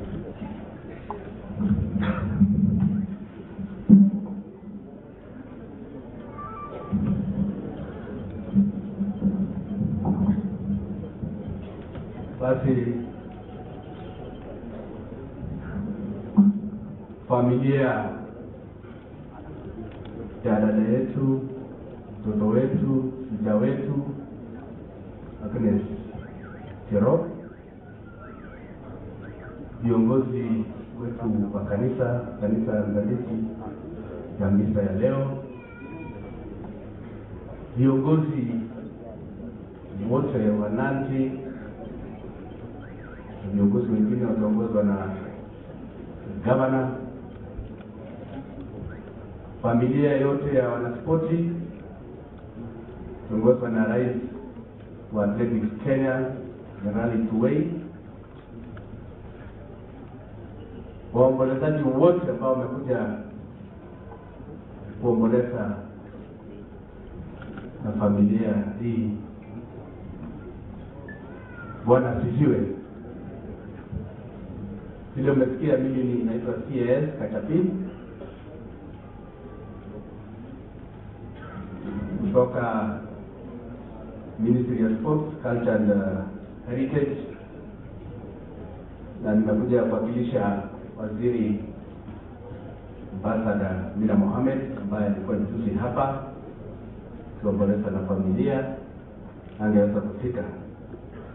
Lakini kabla sijasoma risala zake rambirambi, kwanza ningeanza mimi binafsi kusema kwamba toa rambirambi zangu, kusema kwamba kifo cha msichana wetu ni kifo ambaye imelete tisho sana, kwamba kwa hali ile ilifanyika. Unajua kifo fanyika kila mtu, lakini si kwa namna ambaye mtoto wetu anaweza kupoteza maisha yake. Kwa hivyo nasema kwa familia, mcho kabisa, mcho kabisa kwa yale yanafanyika. Biblia na Mungu anatuonya kwamba kuua si kitu nzuri. Biblia inasema usiue katika amri 10 za Mungu. Kwa hivyo tukiwa hapa, kifo ya dada yetu imekuwa tisho, si kwa familia peke yake, si kwa wanaspoti peke yake ama wanariadha peke yake, lakini Kenya mzima na hata dunia mzima. Na vile wale walitangulia kusema ni kwamba hii imekuwa ile tunasema wake up call, sio kwa viongozi peke yake na hata sisi wizara, kwamba lazima tufanye kitu, kwa sababu si hali kama hii ya msichana wetu peke yake. Kuna shida nyingi ambaye wanariadha wetu wanapitia, si kwa mambo kama haya peke yake. Wengi wanaenda baadaye wanasononeka kwa sababu maisha yawapeleka vile, na unajua vile mtu amekuwa maarufu na baadaye maisha sio nzuri. Kwa hivyo kuna mambo mengi, na nafikiri kama wizara na waziri ameniambia kwamba tutaanza na policy ya kwamba tutakuwa na department ambayo itakuwa inashughulikia mambo ya wanariadha, ili kwamba kama uko na shida unaenda pale, kama vile department zingine. Hata ukienda shule kuna counseling and guiding and counseling department. Kwa hivyo wakati wizara lazima ikuje na policy kubwa ya kuwasaidia wanariadha kwa kujipanga, kama kuna shida kama hii, kama kuna shida ya kiuchumi, ambaye inaweza kuwapeleka vibaya, kwa sababu tunajua wanariadha wamekuwa ambassadors kubwa sana katika nchi yetu. Juzi tumeona hata kule kwetu West Pokot, mmoja wa mwanariadha anaitwa Mataria amekuwa maarufu lakini alijinyonga. Kwa hiyo vitu kama hizo inahitaji policy shift, kuona kwamba tutasaidia wanariadha wetu namna gani. Na najua kama Waafrika mila zetu tulikuwa nachunga sana wasichana wetu. Waswahili wasema mwacha mwila mtumwa. Society ilikuwa sana inaangalia vile wasichana wanakaa, vile wavulana wengine wanakaa, na society ilikuwa na jukumu ya kuona kwamba kila mmoja amelindwa. Lakini mambo ya kisasa imebadili mambo mpaka sasa mtu anaishi peke yake, awe na shida zake. Kwa hivyo kama hivi lazima tufikirie sana kwamba vijana wetu wengi wamepoteza maisha kwa sababu society imebadilika, imeenda culture zingine. Kwa hivyo nataka kusema mengi kwa sababu mimi nimekuja kwa niaba ya waziri. Mimi nitaenda na wakati nitachukua nafasi hii nisome risala zake za pole ambayo ameandika katika lugha ya Kiingereza. Condolence message from Ambassador Dr. Amina Mohammed during the burial of Ms. Agnes Tirop. I am deeply saddened by the loss of our daughter and hero, Ms. Agnes Tirop. Agnes was a celebrated long-distance athlete who brought pride and prestige to our family and country. Her remarkable performances in the 5,000 meters and cross-country races raised her global profile as a young and promising athlete. At the time of her death, Agnes was the world record holder in the 10 kilometers women's only event. We will also remember Agnes for her kindness and hard work. Those who interacted with her attest to her love for others and her interest in their development. Her passion for the track has inspired many young athletes to pursue careers in athletics. Her death is therefore a big loss to us, for we have lost a daughter, sister, friend, and global ambassador. I would like to thank His Excellency President Uhuru Kenyatta for his interest in this matter, and specifically for sending out an investigatory team to help us piece together the last moments of Agnes' life. I have also expanded the mandate of the Ministerial Committee on Gender Welfare in Sports to include the case of Agnes and to present to me its report next week. We will therefore thereafter hold the Agnes Tirop press conference in our honor and present the findings of the task force to the public. As we celebrate the life and legacy of Agnes Tirop, I want to urge all the parents gathered here today to pay special attention to the environment in which their children live.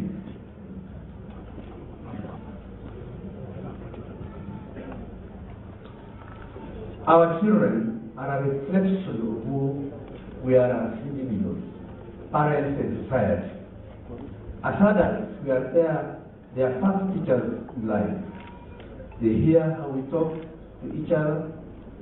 They observe how their fathers treat their mothers and are conscious of the male figures in their lives express themselves. What happened to Agnes should not happen to another family. No parent should have to go through the pain and sorrow that her parents are experiencing. Let us therefore start a movement to save our children. Let us raise them with admirable values that they will carry into adulthood. Let us endeavor to raise them in homes that are filled with love, tolerance, and forgiveness. I would like to thank the leadership of Nancy County for the support that you have given to us as we continue to condole with the family. I also thank Athletics Kenya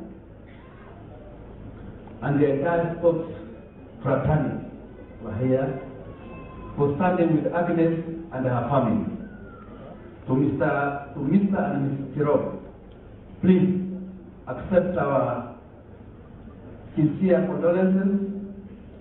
Our hearts and prayers are with you as you go through this difficult time.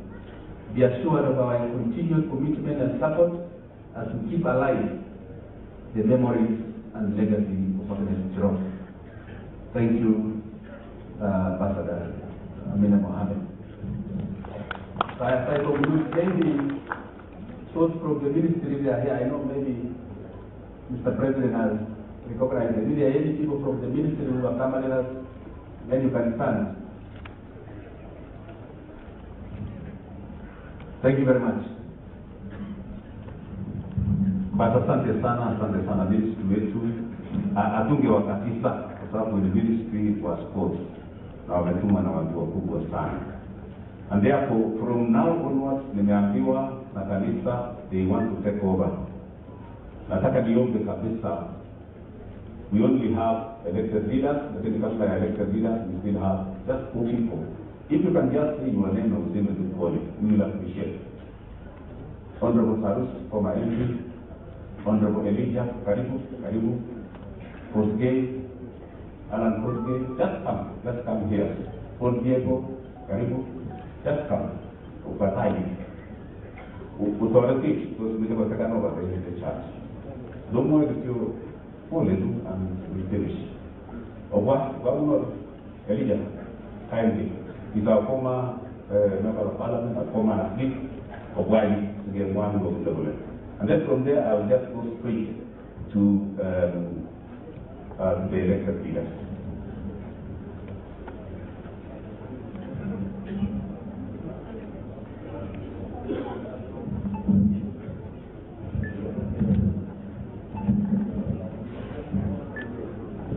Thank you so much. Athletics fraternity being led by our legend, Dr. Tirop, family, Tirop, Agnes, Baba Agnes. Sisi wote ambao tumekuja kuomboleza leo kukiwa na gavana wetu wa dada leader, Bwana Yesu asifiwe. Kwa majina naitwa Zipora Kelly. Once upon a time I was the chaperone Athletics Kenya. And I also played a role when athletes were going outside the country. I'm happy that I was given about 4 chances to go outside the country. And my main role was to sit the young women and speak to them. I'm happy to see Paul today, the president, Hussein, they are here. I only want to say this, guys, on behalf of all the women of Nandi, allow me to say on your way back, we will blame each other, but allow me to say I am sorry on behalf of them. Athletics President, let me request this. Some of us, we can have that time as Janet, mother figure. I am willing that at one time, when these young athletes are somewhere, we can talk to them when a president. Number 2, and as I finish, Murenicho, for how long will you kill us? For how long will you kill this earth? Tirop waiting, and then you say, Murenicho, my body. So, Morganity is good to go. Poneni Sana, again, this will be the end, and anybody trying to do that again, all of us women will come to the road, and the wrath of God will befall you. Kongoi missing, asanteni sana. Zipora Kering, aspirant Mgwen constituency. Kongoi missing. Don't worry if you line in the last aspirant for your special side. We'll be very happy. Kanisa, familia na wakubwa wetu wote waheshimiwa na waombolezaji wote, tumsifu Yesu Kristo. Kwa majina ni Mheshimiwa Joseph Arbei, County Coordinator wa Nandi County, chama cha UDA. Kwa niaba ya maafisa wote ambao Tirop alikuwa mmoja wao ambaye anakimbia asubuhi kutafutia unga, tunasema pole. Moyo mutio kwa vijana wa UDA and family apija ruto goberura bamutegeka waira mutio hivi. Imwa muno takikuri ngura. Lakini mkimwa batana kumwambia. Basi kwa majina ni Charles Patigei, na kwanza niseme pole kwa familia ya Agnes Tirop na fraternity ya wakimbiaji wote. Nasema pole. Langu tu ni kusema hivi ya kwamba mali tu tegi wala kwa ni kijengo mini kimwete task force kwa kuma mtumuni ingematare tu ndio Mwenye kiagisha ngile na jola kwa family na bala kwa ni tugu kitoro to kama abatumani ne boy ke mwenye tena ndo mitu kataji ojengi state tumetikiwa kaile la kwa ni nani. Kwa hayo machache nasema pole na nitakuwa around wakati wa election. Thank you very much. Yeye atakuwa around, sio aspirant atakuwa tu around.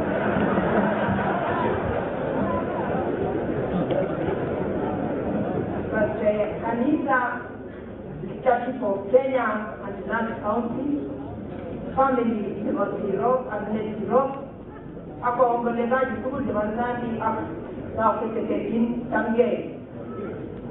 Tumsifu Yesu Kristo. Mimi naitwa Ruto, I'm an aspirant for women rep.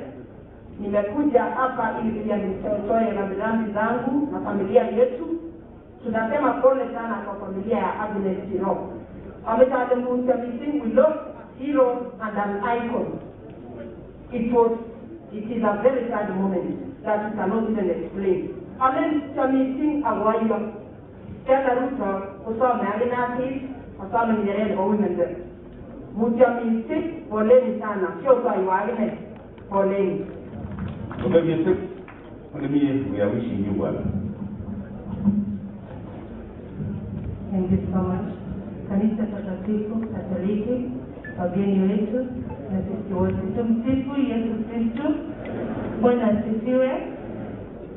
Kwanza napenda kusema pole kwa familia hii ya Tirop, kwa familia ya Athletics Kenya na sisi wote waombolezaji ambao tumekuja mahali hapa kuomboleza na familia hii. Naitwa Ruth Ongei, mimi ni aspirant women rep Nandi County. Kongoi amepale titi kote wakati na msimama ngololi abimwa ile kapketo atakimolo tilago tidi lago chaptirwai ametana ni nyut inganyoro ngajaroni anangomanyoro are the part of this atakimolo jora lago chaptirwai ele lago makita mesigo kiwa mtumule kimwa inara kote gole itush ko istakike what the matter was alleged or wasted about his job when he became to be Ruth Bungei is my name, aspirant Nandi County. Tunakutakia mazuri sana. Wageni wote katika siku ya leo, familia ya Agnes Tirop, Bwana asifiwe. Asifiwe tena. Mimi nimesimama hapa kusema pole na pia kwa niaba ya walimu ambao tuwasita nasema pole sana. Ya pili, mimi ni aspirant kwa kiti cha Senate. There's a new kid on the block, Cherono. My name is Vivian Cherono Police, and I'm asking you for your vote come 2022 for Senate. Kale nani? Kushikwa kelitoni nguni ngoga ngoye karai. Una lagi, ada tu proyek kaki proyek tamai. Kwa mulu ni mulu.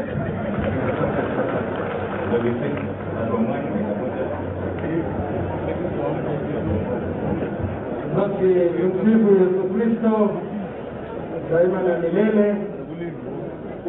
Mine will be very brief. My name is Ezekiel Kipkorir Arab Lelei, Bwana AKA the voice of the silent majority in the contemporary society. Aspirant MCA Lemoko Gajebwa, kijana chipukizi, chapakazi na wheelbarrow. God bless you and God bless you. Asante.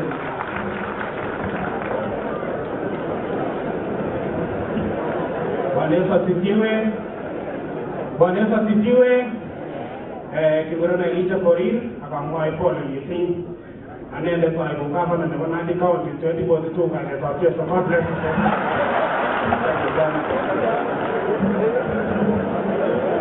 Kanisa wanayoendesha misa ya msichana wetu mheshimiwa walioko hapa siku ya leo. Agnes, kwa majina naitwa Veronica Chepkemei Budei Chevamoro anamotabutai. Amida Mamucha, I'm aspiring MCA of the Resimat Ward, Boda ya Nandi na Wazindisho. Mungu wa Mipapa Oscar Sudi. Asante. Poleni.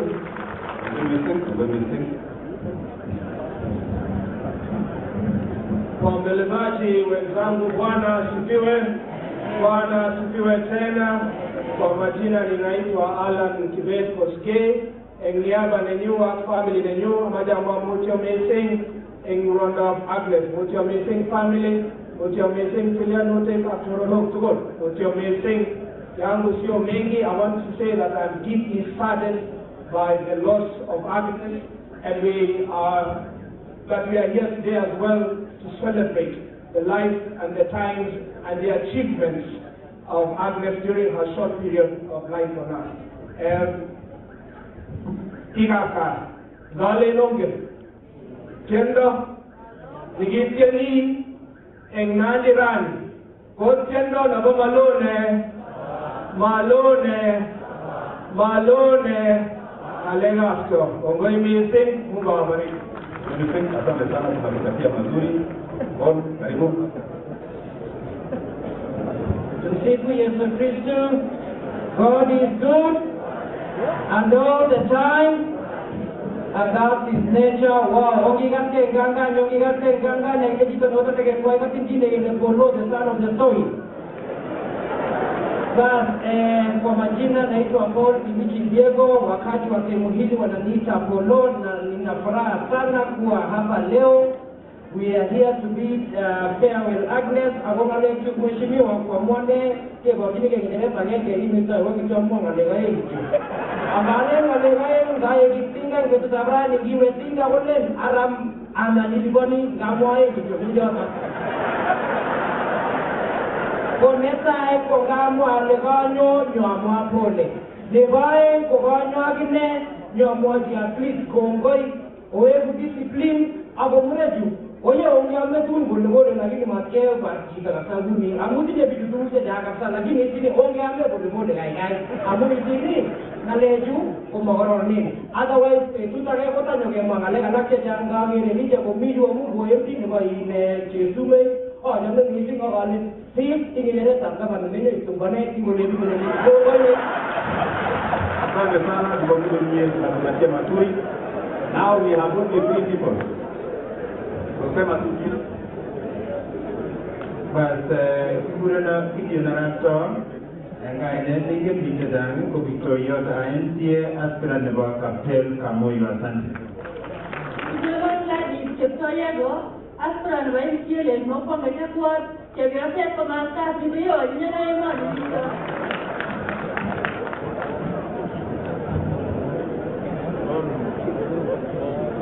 Kwanza wa familia and the athletic fraternity Ameliga nani sikuni ane asarusu amwae mutio eng alen kubi family kubi Agnes Tirop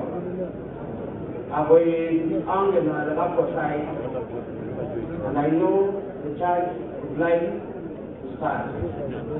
But before I do that,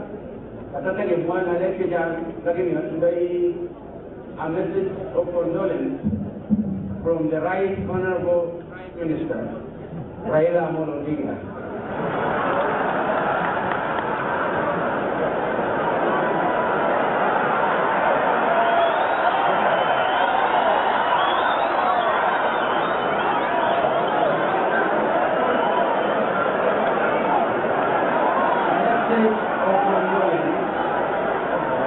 Tutulie jamani.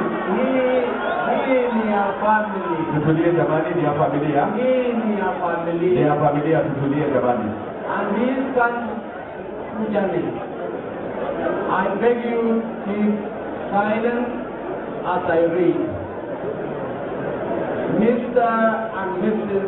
Vincent Tirop, I write to you well aware that no amount of words can heal the deep hole that the brutal murder of your heroic daughter has left in your life. And accept my sincere condolences in the passing away of Agnes Tirop. The pain is uniquely yours, but we share in it. The base has established herself as an heroic and extremely within a very short time, capturing the imagination of the nation with heroic exploits in various athletic championships. In an extremely short time, your daughter became an example to the youth on what they can achieve through hard work and discipline. Personally, I was looking forward to the best exploit in long-distance running. That was a real heroic and dramatic life brought to a sudden and brutal end. The most we can do for you and her now is to ensure justice is done. The person behind the death, sudden and painful death, must be made to pay for it. We must also do whatever it takes to make sure that all the properties of Agnes are returned to her parents. As a parent, I too know that the ones we love are never gone. They live within our hearts. We are sorry beyond words for these loss. I pray that God grants you the strength to cope with this pain. You are in my thoughts and my prayers, dear family. Thank you so much. Asante sana kwa hizo condolences. Huyu pia alikuwa mkimbiaji, aseme siku moja please.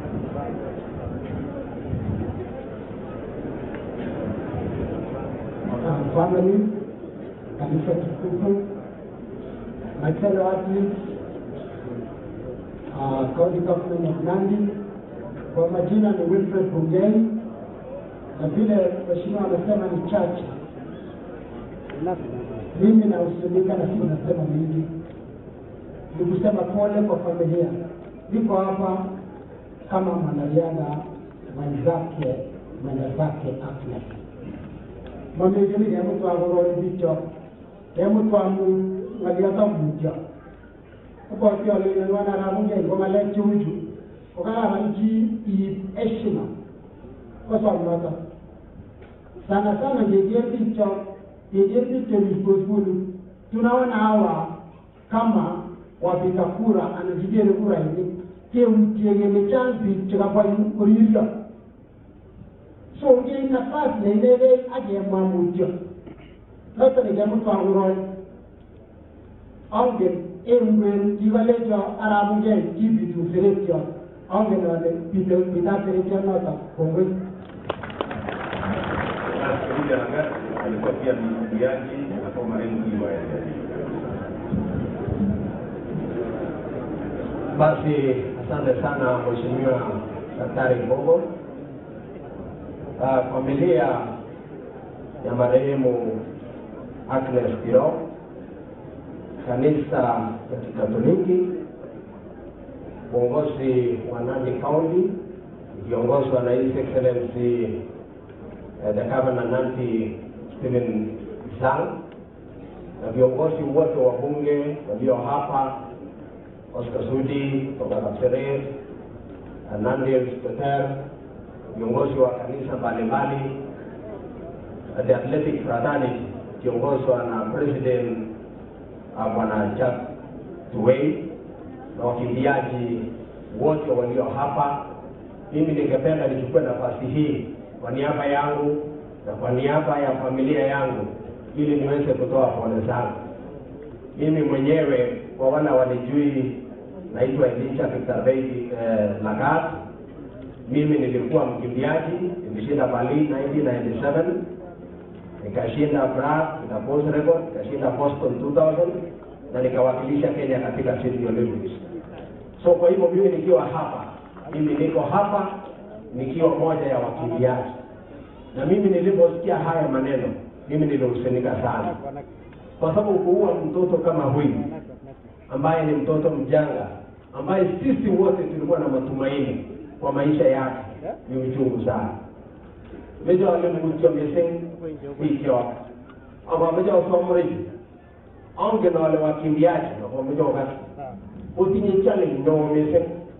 Especially lago kigarwai kutung gitu. Amu itu gorota ketu gumejin mamu igararan amune kadida mulole ngumejin. People take advantage when you're feeling kugere na bini kitinye magugere chomnyene ni. Karge gora emureki. Chetongo godunis gora umena the right choice. But you have to take time agichege munisuko. So mabiki yoruna fa aginyo the right choice. Kita ni miti amejo somo gora wakimbiaji. Maskiro something lega opportunity. Ungi monga tige lega somane. And I think Ibrahim Hussein is here. Mimi nataka kuongeza kina Ibrahim. I remember when you were going for Sydney for Seoul, Korea.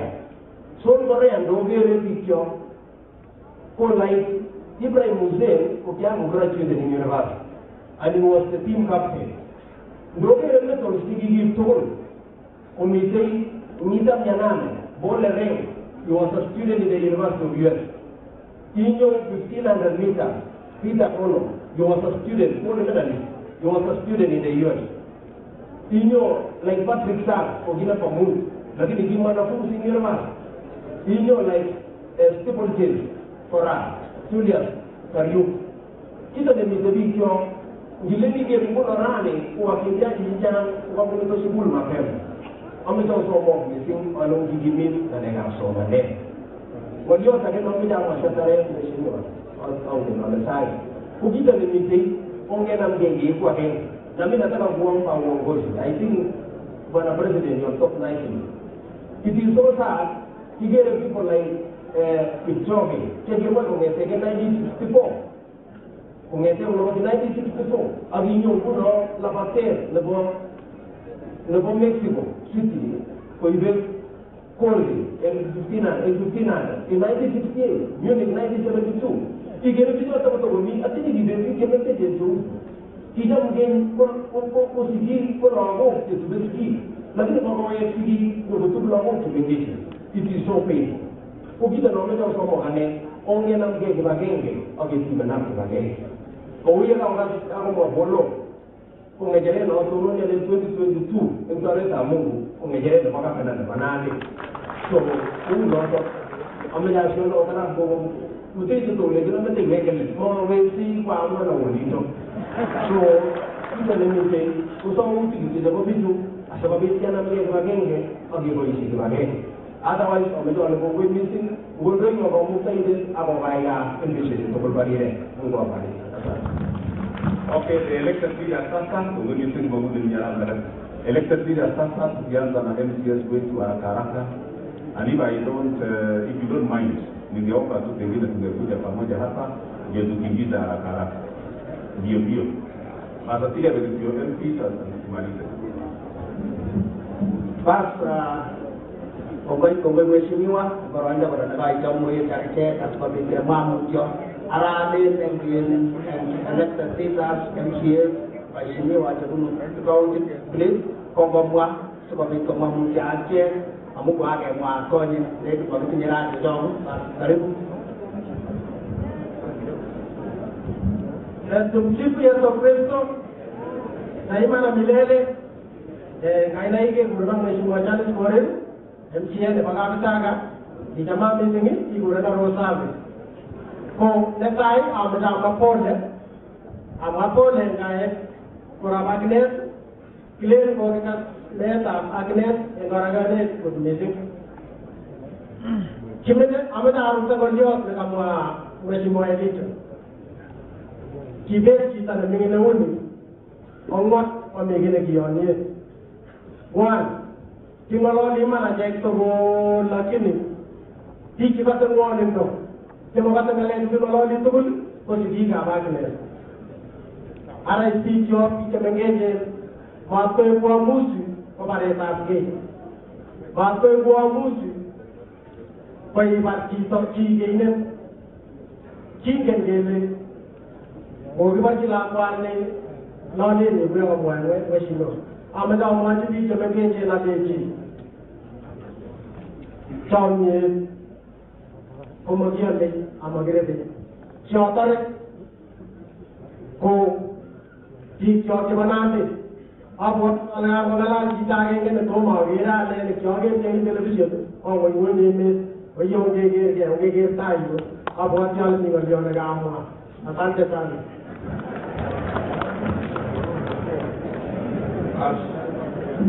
Naile kama mashirika ya Federal MCA na sasa pamoja na hizi family pole sana kwa moja ni kanisa tukiwa kwa tukiwa Ruto hapo analienda tu na poleni sana na leo tunaona simu kwa uchungu sana lakini kitu kitatoka mjambo pamoja sana Mungu mechi so wala tukienda mwana na huyo wajibonwe sheria za magari ni wajibonwe kemilika wala tukienda kusudia kitu ndio kwa kama ni wajibonwe so mkuu wetu Mungu ndiye anayeweza Mungu atina wengine kwa jina basi kwa wajibonwe kwa mwisho kwa muda wa jioni wala taweza kile network habari kama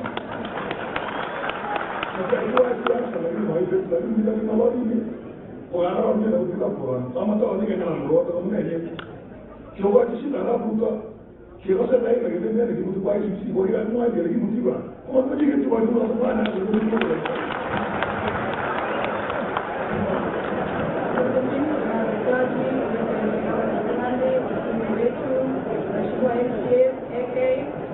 national fraternity, at least family of Agnes, ndani ya family ya Katangale Chambe. Rubenata walikuwa kutoka binti ya Mapole, ambao wachanianza ni wao kwa binti engae. Vile kile mchamisi ambao wachanianza ni. For me, what was going on? And I sat down and listened to the athletes speak their hearts, and it is so heartbreaking because they are going through so many things. We want to apologize for having let you down, our athletes. The flag bearers of this country that make our national anthem sung in the world. We are sorry that we have let you down, but we are going to pull up our socks so that you become the heroes that we are proud of.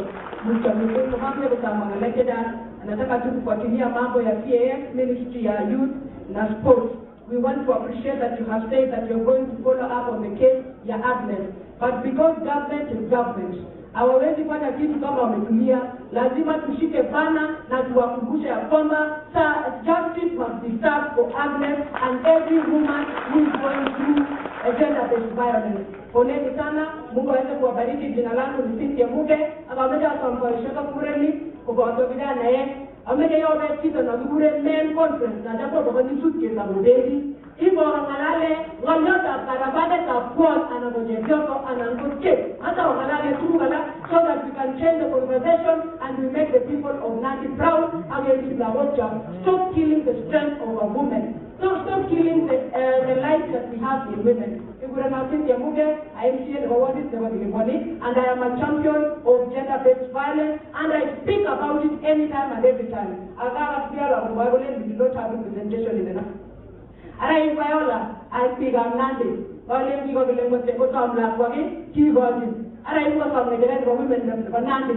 Give me an opportunity to be a representative, to legislate, and to be able to stand up for the women of Nandi and Kenya at large.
Waombolezaji wote, viongozi wetu wote, familia ya Agnes, athletic team, na wote daima na milele. Jina langu ni Mheshimiwa Ruto Sanchichi. Mimi ndio nawakilisha watu wanaoishi na ulemavu Nandi County. One of the athletes, mimi ni Paralympian, na pokeeni pole kutoka Kenya National Paralympic Team ambao wamenituma. Mimi ndio women representative Kenya National Paralympic, na wamesema niwaseme pole zao sana. Poleni, pole Kenya, tunajua tumepoteza mtu wa maana sana. Poleni sana.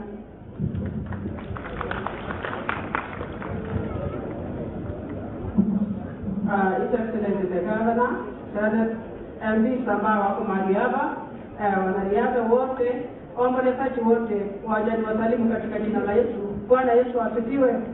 Mimi ni kutoa rambirambi kutoka kule Kemela Maraba Aldai. Tezi niko chini nikisema poleni sana kwa familia, poleni sana kwa kupoteza mpendwa wenu.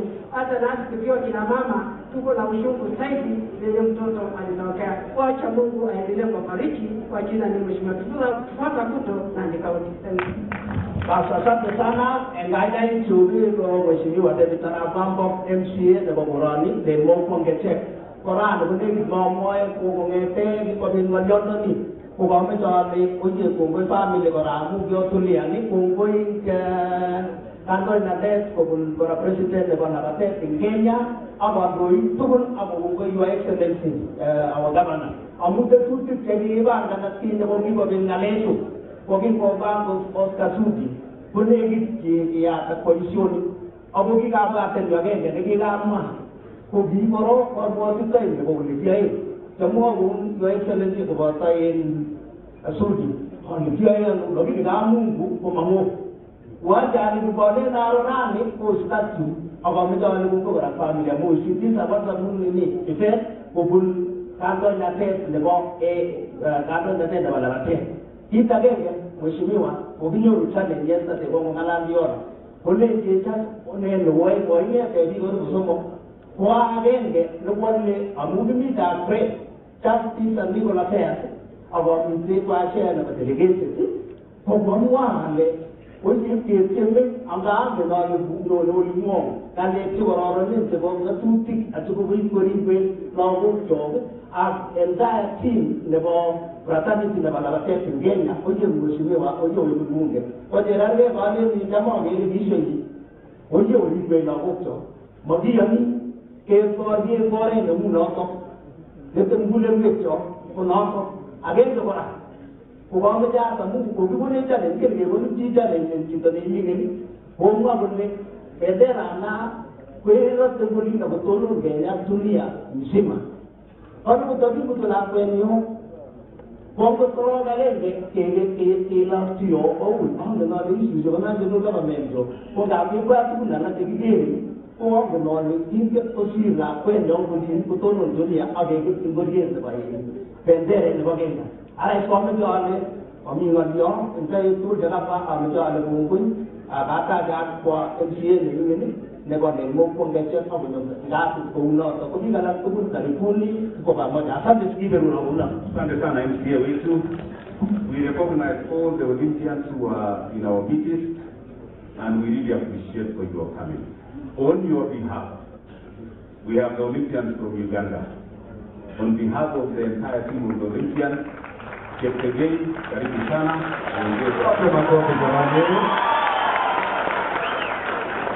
Cheptegei, tumekuona, we have been seeing you, the TV. Lakini sasa leo tumekuona moja kwa moja. Olympians from Uganda, ulivikie mtu wape makofi tena.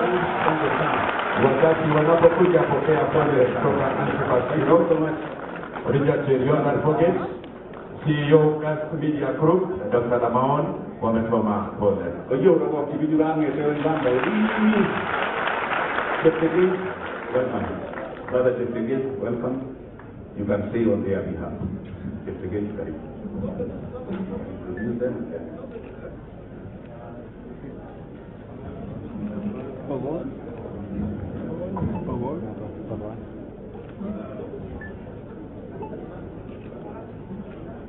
Your Excellency, the Governor of the county, Senators, as a Parliament, family of our friends, the athletic fraternity, the people here, and the people of Kalenjin. Can we get Kalenjin? Ini Cheptegei Joseph Cheptegei, the Olympic champion, Ruto capture Uganda. Amajar Marte, which means I will. From here, this is the bronze medalist of the Tokyo Olympic Games, can say an answer. Jacob Kiplimo.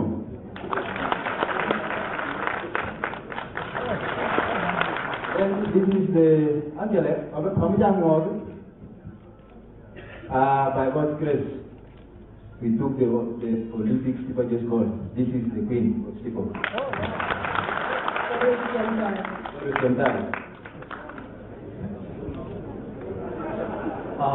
Chekurena ni pita jelangat ajone ikan capture kapit. Right now we have come back to our own. Tunafanya na Uganda Athletic Federation. Chekurena ni njia Benjamin ajone takapchorwa Uganda. Yuko coach Timothy wa Uganda level Olympics. Asante sana police, a national coach for Uganda Police Force, Uganda. Yesu, Uganda, iko abe, enjone Uganda.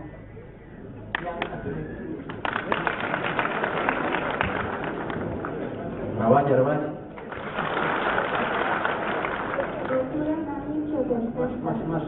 I want to see you.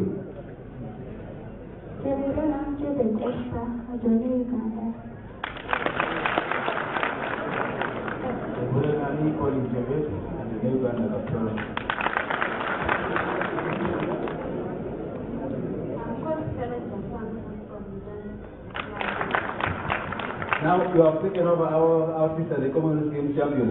You have brought her here. That's what that can again. We need to take back our daughters there. Instead of those people killing, we need to take back there. My name is Benjamin Kiplagat, running 3,000 meters steeplechase. Ibrahim Mariko, yang Bwana Yesu asifiwe. Bwana Yesu asifiwe tena. Kwa majina naitwa Agnes natoka hapa Kenya.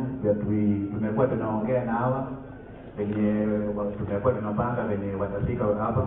Jana nimeenda mpaka Bulaswa nikawaleta, so ketocha wakakuta congratulations.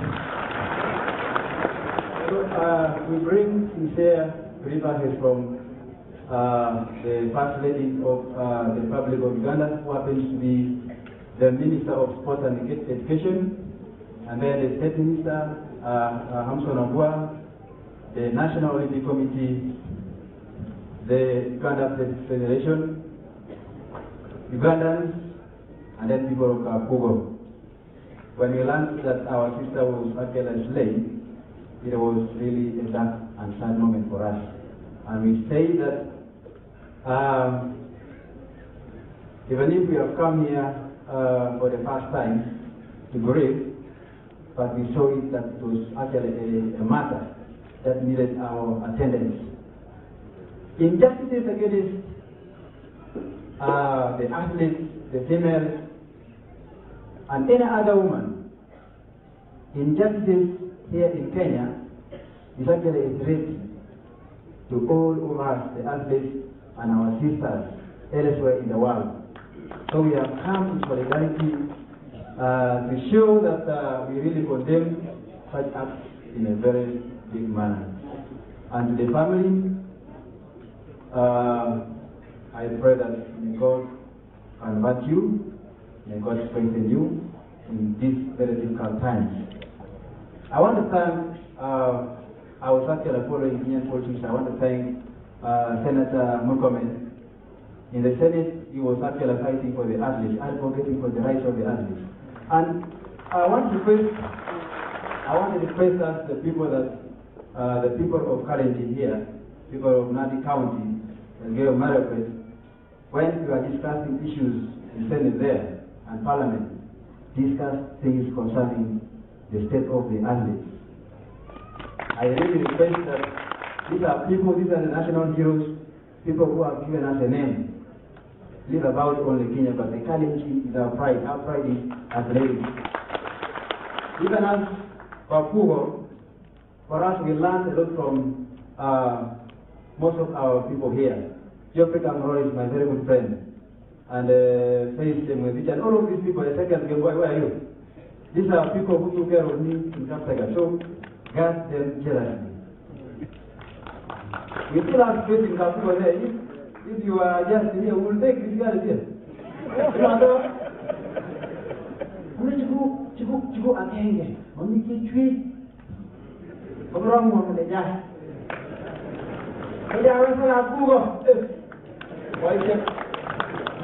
Mama ya ni sarai, amwomle poleni sana, motemsin. Amaje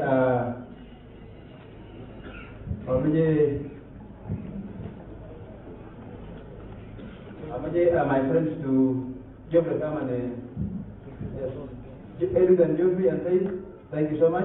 These are my all-time friends. Say what's up. It's your friend that is like a brother to me.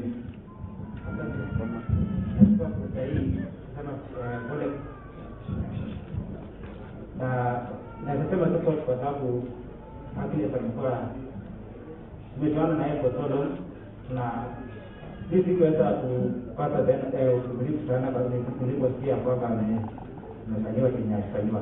So siwezi kuongea mengi, nataka kusema pole kwa familia. Mungu taka Uganda na nataka kusema karibu Joshua. Asante sana kumtunza Joshua. Na Joshua alikuwa hapa Kenya na alikuwa anafanya mazoezi hapa Kenya. So the achievement amepata alipata huko Kenya. So Joshua karibu na wakina Uganda. Asante sana. On behalf of my foundation, I've given condolence of 150,000 initially to the family. And my friends will still come and they will collect later and they will give to the family. Thank you so much for giving your time. And lastly, my request and appeal to you is that support Ruto.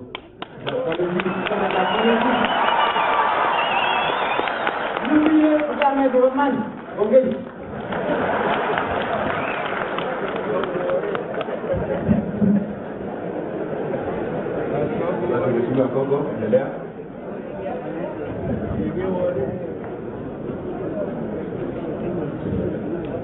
Basi support kwa familia, tukuwapigie makofi kutoka Uganda, 150,000 shillings. Awala tukufana lage ya appreciate yetege, asante sana. Basi tutafunga bora, ago karibu tena upande huu. Basi nataka sasa nimkaribishe Spika wetu wa County Assembly aseme tu moja, alafu Alfred Keteru kwa tayari. Pokeeni pole kutoka Paul Kerrigan, North President, anasema pole kwa familia. Asante sana Mheshimiwa wetu, mbunge wetu, Your Excellency the Governor, our honorable members of Parliament led by the Senator, viongozi wa kanisa, wale ambao tunawatambua kwa karibu sana leo, Athletics Kenya na wakimbiaji wote. Wacha nichukue fursa ya kipekee kuwasalimu katika jina la Yesu. Bwana asifiwe. Bwana asifiwe tena. Tumsifu Yesu Kristo daima na milele. Jamgei gogeni. Basi kongwesi ya kwanza on behalf of the County Assembly ni Banandi, kwa moja ya kupole ninyo, on behalf of the 39 MCAs, tunaletea familia ya Agnes Tirop na wakaaji wote wale Mokwa, mmoja kemwai wa kumujio. Sisi kama County Assembly tunatambua kwamba Agnes na familia yale ambao wanapitia hivi sasa, tunataka kuleta pole zetu. Ya pili, ningependa kuambia watu wa AK na wale athletes wote ambao wamekuja kuomboleza na sisi hapa, nataka kusema pole ya kipekee.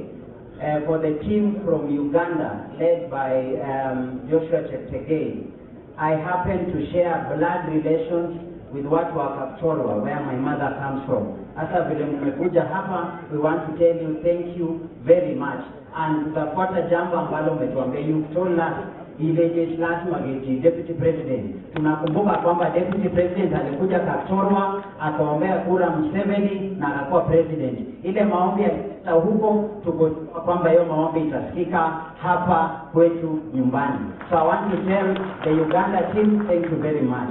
Kwa sababu ya saa, tumeomba leo tusiseme siasa. Jambo ambalo nimefurahia sana kwa wale watu wa Athletics Kenya na wale wakimbiaji wamekuja hapa. Sisi kama viongozi tunakumbuka sana athletes wetu wakati wameshinda. Wakati ameshinda, unaona flag inaenda mbele, na mimi kama kiongozi nitatafuta nafasi ambayo inaweza patikana tupige picha na yeye ili niweze kupata umaarufu. Lakini hakuna muda tunachukua kukumbuka yale machungu wanapitia. I can speak for Julius Yego. Amukujamgemi toko 2012, 2013, Roysambu. And I remember that time Julius Yego hakuwa amekuwa champion. Yale yote ambayo alikuwa anapitia tukiishi na yeye pale. Wakati alikuwa world champion for the first time in 2015, I understood what it takes to be an athlete. Ya pili, there was a time I met the athletes from Nandi County. Nilidhani nitafanya mkutano na 40 or 50 of them, lakini walikuja 100. Wakati nilienda kukaa na wao kuzungumza kama speaker wa county, nilidhani wataniambia nyinyi kama county jambo ambalo hamjatufanyia, lakini kuna coach anaitwa Lele. Kuleta Lele, speaker, amujiva switch. Athletes Miyu, 3/4 of these athletes kutoka kwa lunch. Hawajakula hata lunch, they survive on 1 meal a day. Kuleta speaker, as a county, the county government of Nandi, at least, and yet you are the one Friday on why we are the source of champion. Amja Mwadilele and the team of athletes.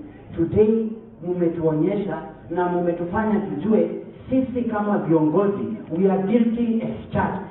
Hatujasimama na nyinyi kwa maneno ya welfare, hatujasimama na nyinyi. For example, wengi wanaenda kufanya training 10 kwa sababu hatuna training nzuri hapa ambayo inaweza fanya speed work, na hiyo ninyi ndio mlifanya. Siku ya leo, ili tuweze kukumbuka Agnes, ningependa tu kuambia tu kama wakimbiaji ambapo wameleta sifa kwa nchi yetu. Sisi kama serikali ya Nandi County kwa County Assembly, kemi MCS kama kwangu kumnyigo le kukuni sheria nitunge zile sheria. Oi, tumuje kemwaje gavana. any budget niibwe ni gender based violence itapita na tutasupport. Asante sana, Mungu aweze kuwabariki. Asante sana spika wetu wa county, asante sana. The church we are almost kutusamehe sana. Tumekuja sisi wote kwa sababu tulikuwa tunachukulia huyu msichana wetu. So just give us a few minutes and we go through. Wacha sasa nimkaribishe ndugu yangu, rafiki yangu, mwenzangu Alfred Keter kutoka Nandi.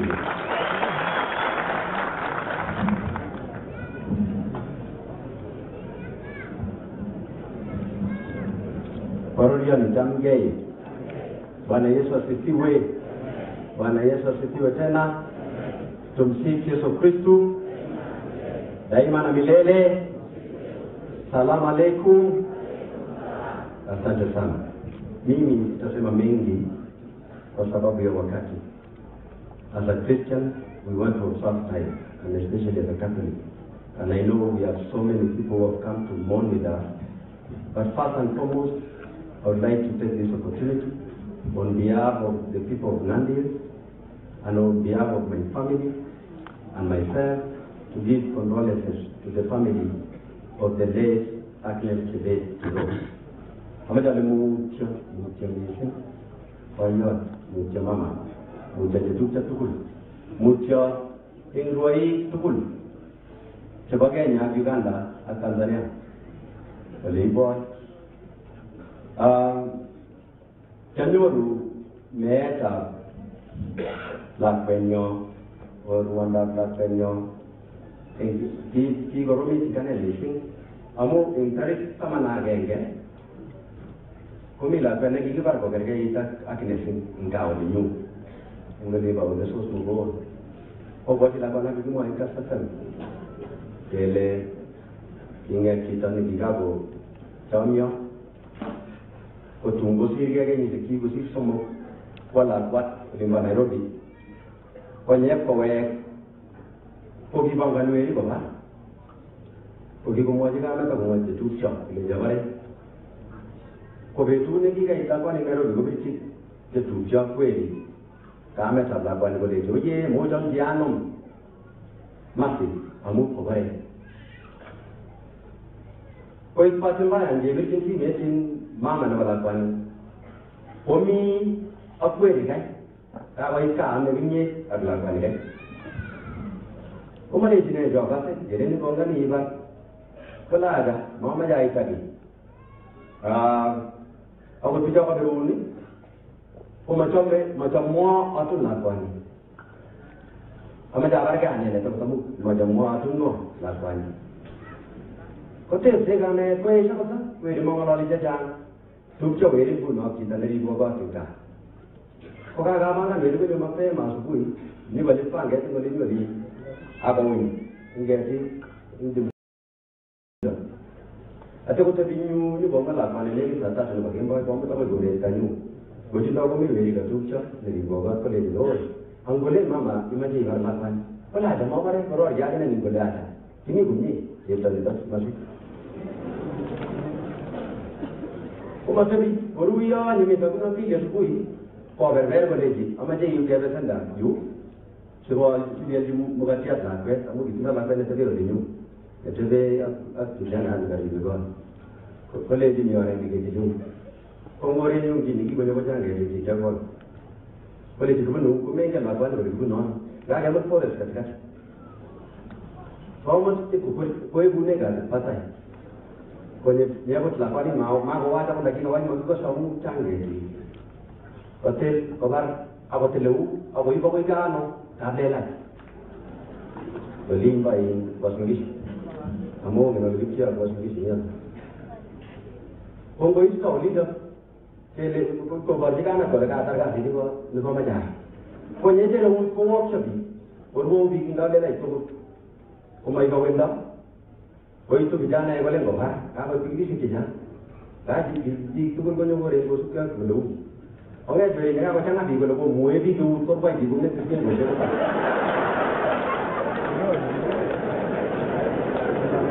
Kubar yang nyu Pokel boy police mapema nyumo mutuko no kijana yakasi ngwa kishina takatu ilibuta kenda kwa police station ni kila bate police station hapo Nandi wewe kama Nandi kuja kijana yule mimi kage banga ngara kama kita sibari hapo Kakamega ai ni kimoti omo watu weli atakare ndio police ile gena ina ni ndio police ke pakangare ni ke tarki kichi sigenge sige aigesi badai amu wendi kole nati Ako tayo tamu kasa abar mas.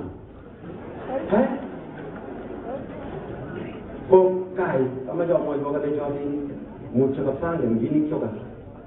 Amu kya yin ga ne ka sa ka ba chi gore ni. Ako ko te na ni u ya be ni ya ne na mutai. Lagi ba chi ko je twa na ni. Lakini kino mo ya ko mo ya mu cho ska. Lagi ba re na ni. Aso go ni ni no mutai ko me ni go ata. Kino mo tamo iba ga dina ko yum cha basa ange na la tetera de muani sigine sa basa ko si kitu ago sumari ga ne ni sing amu gi ma mi sing na de ga ga so ba che ni lakini ya te ga le ko tamne sigine tas de gi chi yo e ko ga la ne age ga la e patrulia ko gi ni ki me ga me ko le ko ji ma ta tam ji agi ma ta ni ki ta dion ko gorom Tuko jira ko bangan, oi kanan turo tecu, pemakin naik itu saya ini. Mama cuy nak hati logo yang sama, lagi ni ada jong Jepang. Shida oleh jadi tu neng, lagi si kere mau kue ke at least. Abu kan kelakuan aku melen sini, bola baca ini. Shida Homa te kenga la, ka sam ko ra ko ye ma te kenga la ji, aw je bi so ma la ji ko. Asa ma ne ra ko ishe, ma te ni. On giru la ko ba na me jo. Chan ji mo giru na ko ti ko de la ko mo giru ko ni. Ke ti ta. Amu ma ko den di. Ki ni ki tu me ka sa mo wang di. Homa no ko le jin ga me ko ba ko ma me jo, ma ta re dino ko to ibu be. Amanyo berisha momba, amanyo berisha moya utagame. Ignandi, lakini kami nyurubere jukule mo kondutu. Soko bai kame kasaku la gani. Ago mogore ne bakaki. Sipo ngile kiru dan.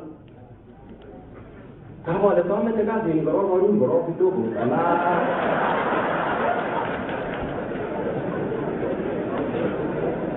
Ana jibio ni. Amuji ne na mela kwa le bachi guno. Kwa ngo magibire. Magitine, ama nanti kalau kau tu teror, kau tetanang ne, angmure, si kau ni jauh lakukan ni mingin, lepas tu kau ni tu baca awi, kau ni tu jaga satu pogo, even as a Christian, amu kamu, kau kan sekali kamu boleh pergi macam mila, in CAS, kau makan apa nak buat, okot, kajapi, ama kamu ibu. Kerke korjeta Valentin kongete jetege ingulimbo in Uganda, awo jemi Tanzania, awo jemi Rwanda, ab jemi Valentin tukul ab jegi ko kalai kip ya jemi jarana. Kogi takeng. Wale bani ko toro kote tanya mare umu ay tukul. Wale tan koetan. Ngogi ko ngogi. Abo jetege bongoi at least tukul lamu ko kwa. Jamane yago gold. Hori dosti kala inge ne ulo gawo ite. Lakini ne mari ne thai abo borrie. Ta gawo ne wale jin ko ga sama ka di taw mi thai. Jam ko mai ji ba ge ne jam nya ga ta ro ji ga ta de ko wale ji. Ai dite thai yo. Abo de ne shab ge ne gawo jetege. Ko ko ne wale ji. Igitu ya Amerika tiga Uganda la. Boleh jadi sinyaki ke sini juga. Aku yo ibu rumah tin Southern Uganda. Boleh jadi leci ya, macam ni mau. Boleh jadi ke? Aku biru. Oh leci ya, jadi job job. Jadi nak berusi je, tu ni nam jadi jangan orang nanti sekolah pada itu tu.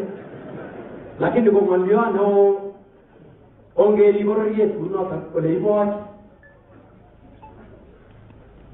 Orang dah ingin betul betul. Orang betul betul dia dengan legasin kurang dah. Oka seko korgie kongete Uganda komi UDA. Komi jitake na mami UDA. Koka gengine. Anane. Lakini kwa sababu mkando hii. Otiaga tuone sababu kura. Jaimati isom kura ananini uongozi. Omemwa weki leje kana na UDA misi. Amuginge. Meleje bara ite mara Ruto ko dira laka na jego to kingere jamege agita magita ko gitu jadi. Mwagine mati yaiwe go yaskira. Anani mwa nagi yai ko dini position of leadership. Anane dole ne. Mama ja hamu meze lakini kaga mwa le sige mingale. Mati jirur matre ni tu. Anane. Kitu jabi ke jaga beta. Babalo sige Babalo. Wagera ala keto mage sisi ko tebe je ko limba America ko ko panyo goya e ko rani. Dulu wadugi. Kabi ai mu megi ni ndo mage sisi inyo ni dikegela. Amu gani wa mane rabini ka tumare ka tibadme di banate kidogo digi ka betcha. Anane. Ko magadi. Wale ko atanga sanamu. Arawe tapta manabe ke nandi jiniga sabi dige moy nale atoko jula gasi tukun age sisti ka bisa botti sab tukun sika wala awayan jeto to wala ke kongoi panesa sifiwe kongoi pole ni sana asante sana makofi kwa asante sana makofi sana asante sana last committee in rafiki yetu sana digimile tuko pamoja ndio mmoja pole enga kwa kuita au kwa kujumbiza tabrani na ni mtu tunafanya kazi tena kwa karibu sana. We appreciate you Oscar Sudi. Oscar Sudi karibu sana.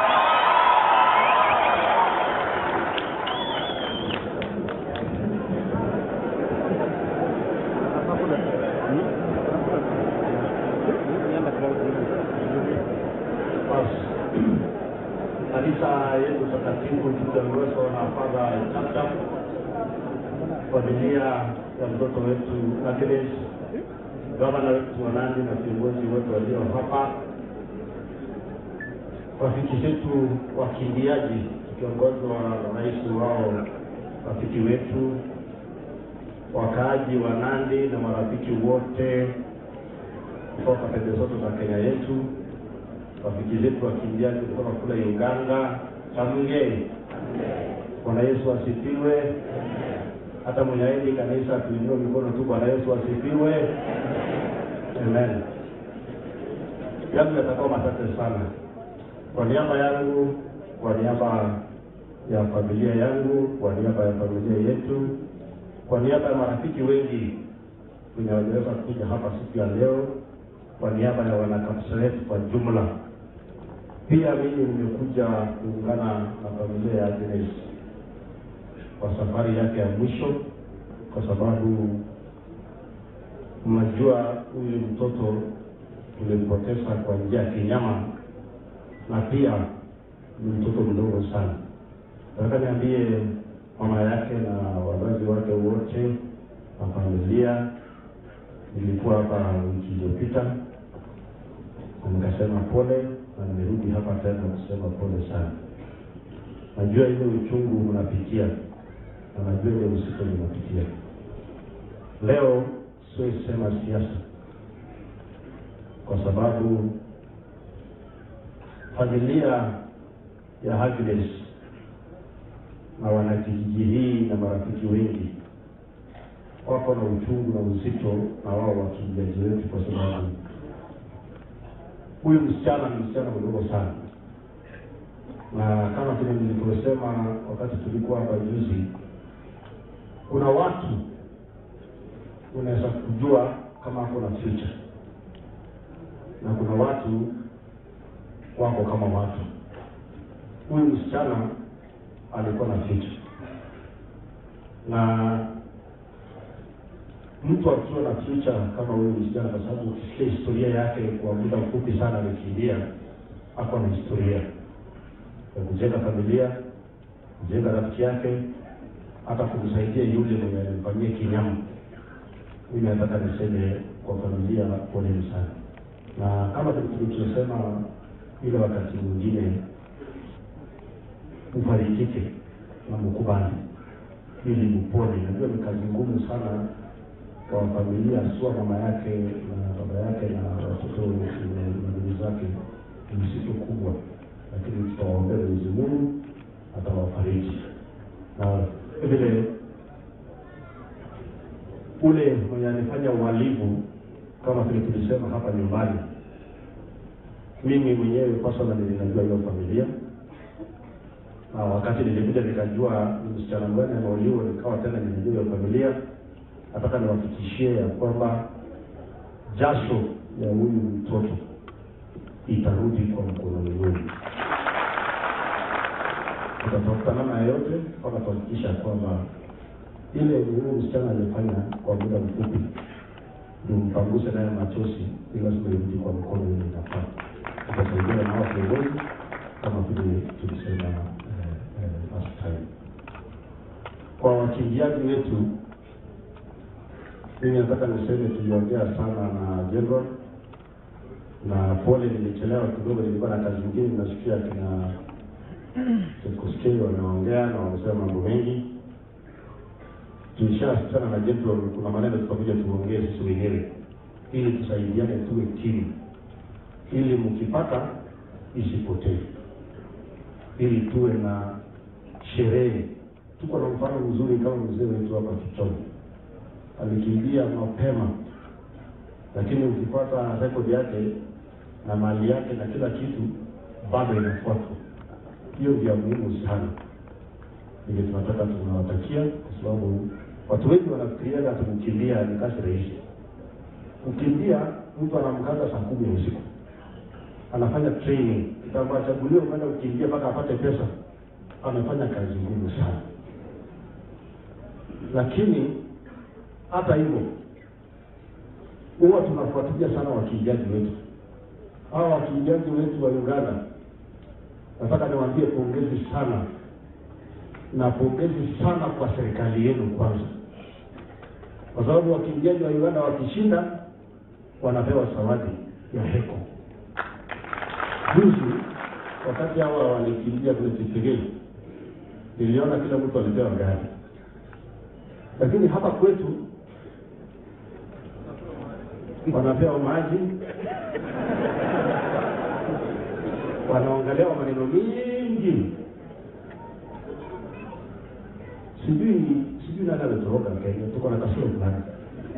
Hata leo kwa hii mashishi ni vizuri tusingine tuseme mambo mengine tukiwa viongozi. Hata kwa hii mashishi mimi nataka nishukuru Tugakai, kwa sababu yeye ndiye amefanya hii kujenga hii hema na hii mambo mengine yote. Serikali kuu, na nasikia CAS mwenyewe alikuja mpaka hapa.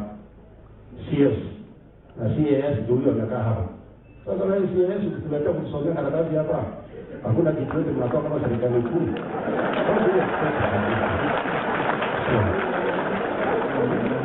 Unajua conmen wengi, tuko na conmen wengi, mpaka serikali yenyewe ni conmen. Ni kama tena mwingine hapa anakuja anakusomea ati Raila ametuma Ramadhani. Hiyo Ramadhani, I can tell you for free, huyu Tarusa amejiandikia hiyo Ramadhani mwenyewe. Kujiandikia Ramadhani na hawezi kufariji familia. Unajua tusamehe, tukiona miaka nyingi hata Mungu hawezi rudi mapema, kwa sababu kwa pora ni wengi kwa wao. Pora ni wengi. Kuna watu wengi wanaongea maneno mingi, Kiingereza mingi, utapeli. Kwa sababu kama huyu rafiki yangu Tarusi, nilikuwa namuona juzi akiongea kule Eldoret. Hata kama unadharau William Ruto na ni wadamu yenu wewe Tarusi, hii tumbo yako ni kidogo sana, tumbo watu ni mingi sana.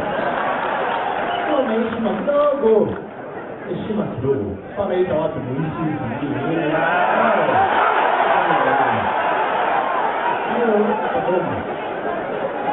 Penting dan sastroye. Pemesas kadu kita beruye. Orang itu marah berapa sama ini yang kita nak. Orang itu bandu kita beruye. Orang asing asing begini.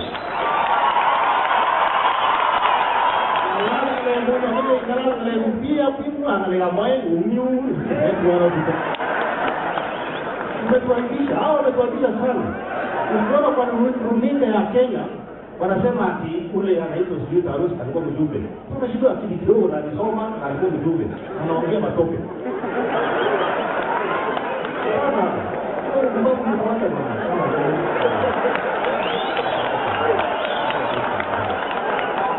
Kwa sababu leo nimekuja kusema pole.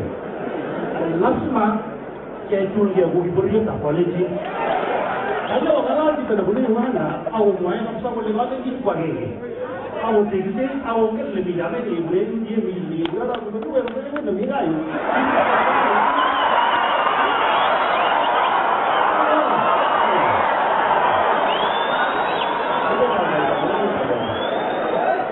This time round, macam apa nak? Ini turun. Kuiburia tak boleh di apa kebalas ini. Kita je macam mana? Dia ramai mati ni pun ada orang mana jangan ni.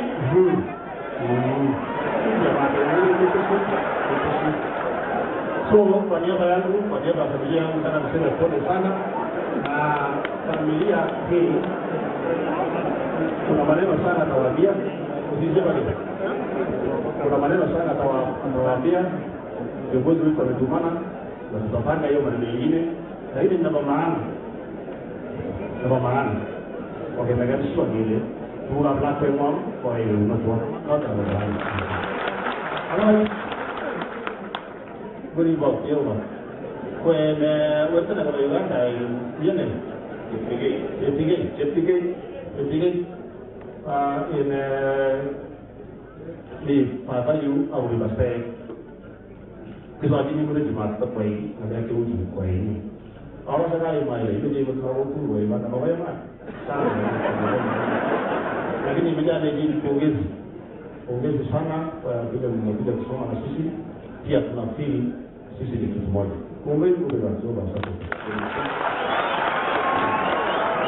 Asan Ustaz Sudi, asan Kesana, thank you very much. Jauh punya juga bapak. Bas, tunaelekea sasa kilele. Tunaelekea sasa kilele.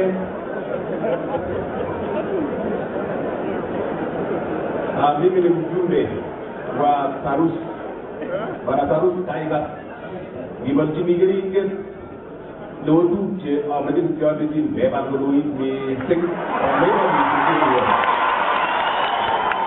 Ogo di sing sana tawetu cerarge karibu peana pole zako. Karibu cerarge.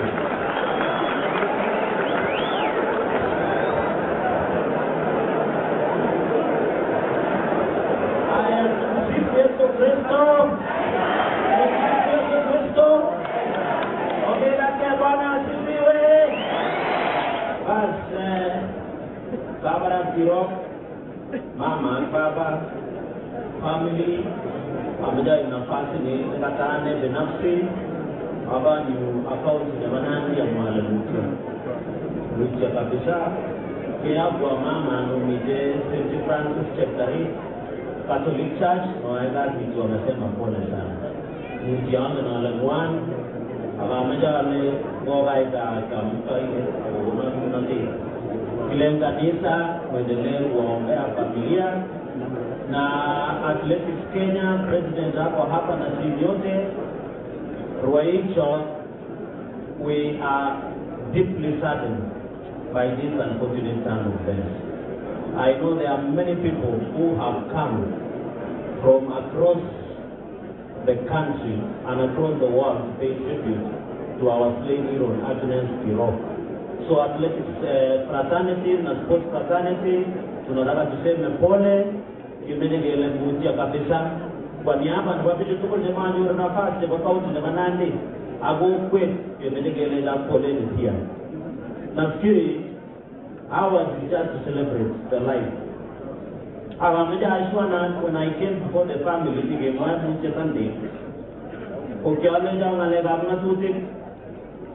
meeting to ensure that we recover assets that rightfully belong to Agnes, Tirop. And I want to challenge the DCI and DPP. Even in law, when the DCI is prosecuting the suspect, the asset recovery unit under DPP can start recovering assets for the family. It is not rocket science. Watu wanafundisha DPP kidogo kisheria ndio elewe. Kina nani imeelewe tunalala mtu kwa watu wanafundisha hiyo. Because we can recover assets as the suspects are being prosecuted. There is the asset recovery unit of the government and the CS is here. We can institute proceedings to recover assets here that there is. And I want to challenge DCI. Don't close investigation without loose ends. We don't want to let anybody scot free. Na tunauliza mahakama kwa sababu kuna discretion ya bond na bail. Hawa watu wakae ndani mpaka hiyo kesi ya muliwe. This case is not a concern of the Tirop family or AK or Nandi. It is the concern of the entire world. You remember when Agnes was killed, BBC, CNN covered the news the whole day. Because this was an international icon that we are celebrating today. So as a family, we are together in this, and I want to assure you, your foundation mumesema, mimi kama seneta ya timu hii, tutasimama na nyinyi to ensure that we establish Agnes Tirop Foundation in honor and in memory of her. Ya mwisho, mimi ojamwa mwengereza Kiswahili. Itu na mwenandi kenda plan roba na matunda vile. So abeda mwai Kiingereza kidogo. Mimi, as you are well aware, I am the only senator in the Republic of Kenya who currently, and it is active before the House of the Senate, a motion to discuss the welfare and challenges being faced by athletes we have in the Republic. Na tusidanganyane. The only treasure nikipita college in Koparene kunigogo election. Treasure na go buy or wait, and we cannot allow that. Last month they required a moving up college apart from being a national treasure for the asset to our community. We have lost in agriculture. This is the only asset we have is our athletes, and we must protect them. And we need to call out the ministry. My brother, you are the governor, Kajapin. Kuambia serikali wawache kulia machozi ya mamba hapa. Let them stop crying crocodile tears. This funeral should have been the state funeral. Hata bendera ingekuwa imevalishwa katika hii jeneza in honor of our sister. Wacha niwaambie wananchi, nchi kama India, the largest democracy in the world, hawajawahi imbiwa wimbo wa taifa internationally the way when Agnes and other brothers and sisters will wimbo wa taifa. It's only two people. It is Uhuru Kenyatta na mtu mwenye ameshinda kama hao wakimbiaji. Juzi nikauliza Senate, mbona hamkupokea wakili? The worst you can do, unapokea at least unakupea Masai shuka. Masai shuka na maji, where are we going as a country? Nikauliza mbona hawakupelekea vizuri? Ati kulikuwa na kafi. Hapa Uganda penye chepekee anatoka, wanapewa gari na nyumba kwa familia. Na huko Uganda wakishinda bodi, they are being trained to become police inspectors and have basic training so that they can protect themselves. Those are the issues that we must introduce as a country to go into the future. Ya tatu, hao wakimbiaji wameumia. What is the ministry doing about cautioning? Wakati ya COVID tuliona watu wanapewa mambo ya mahindi, ya sijui ya majani chai. Mbona serikali hajatoa pesa kusaidia wakimbiaji kucushion them, especially during this COVID season, kutafutia chakula, training camps that will ensure that they have a training proper. So government cannot lie, and President Uhuru should listen to this. Unless he is tired and wants to go home, but he must do things before going home. I want to confirm to you, nimesikia watu wanasema mambo ya mental health. Ukienda katika answer ya Senate na National Assembly, and it comes to National Assembly kwa kina Sudi. Sisi tumepitisha sheria inaitwa Mental Health Bill, Senate Bill. Tunangojea National Assembly wapitishe, ndio the President of the Republic of Kenya to sign into the law so that we can address the issues of mental challenges that most of our police also face, just like the rest of us. So hiyo maneno inaendelea na tunang'ang'ana, tuna ensure that we do that. Mambo ya coaches, wakati FKF ikifika wanapea coaches contract, lakini hawa wakiwaambia television the coaches hawapei contract. We must contract the coaches so that they can train the next generation of stars and to mentor. Wewe nika coach tu wakati unaenda Olympics na saida wakati ingine they are not there. We must agree as a country the way we give FKF contract, we must give our athletics coaches. You are beginning of state commendation posthumously. Hata kitasikia serikali hata wajepea zawadi ile wa kama mtu ya kiberi alipanga laini tu na kupewa na kupiga kura akapewa head of state commendation. Mtu mwenye ameshindia medali Kenya hii bwana asipewe head of state commendation even if it is posthumously. Yaani wengine wajita na mtinda wa kiteri ni Raila zawadi agemeleki kura agemeleki kanuni. So we must be serious as a country. So I really want to say hata mambo ya award, and I know under the sports like AK we have Athletics Kenya and many other federations. I have had Munaweka task force. Can you share with us those thoughts? Try that even in legislative and policy intervention, we can be able to assist as a Senate and as a members of National Assembly. That is my prayer, and that is the only way we will honor the life and times of our system. And I want to challenge AK, because you have powers as a sports and the Ministry of Sports, kindly create an active, I know it is there, guiding and counseling and investment advice, so that our youth can be guided, especially on toxic relationships going into the future. So nataka niseme pole sana mtu kabisa, because akamida mtu about the Senate. I really want to convey the deepest condolences from the Senate Republic of Kenya. On Tuesday afternoon, when I moved the motion to pay the tribute to our fallen hero, the Senate of the Republic of Kenya, under my motion and statement, took 2 hours to condole with the family, and it is here.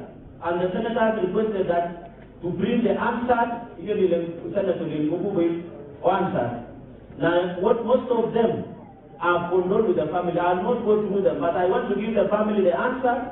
Ndio mjisomee, usikie Senator Murkomen anasema namna gani, Senator Kamar, Senator Mutula Kilonzo Jr., our Senate Speaker, Kenneth Lusaka, and many others who have conveyed their deepest condolences. So poleni sana, tumakuwa katika mie agesa iwo. Lebale sasa jamana, ago poleni. Utajone ubimia deputy president utate, lakini amuja mae muga. Ongenola wana mgaman. Lakini yangu na legawo report, governor ago a message of condolence to the minister and the deputy president, ago a special message to the family.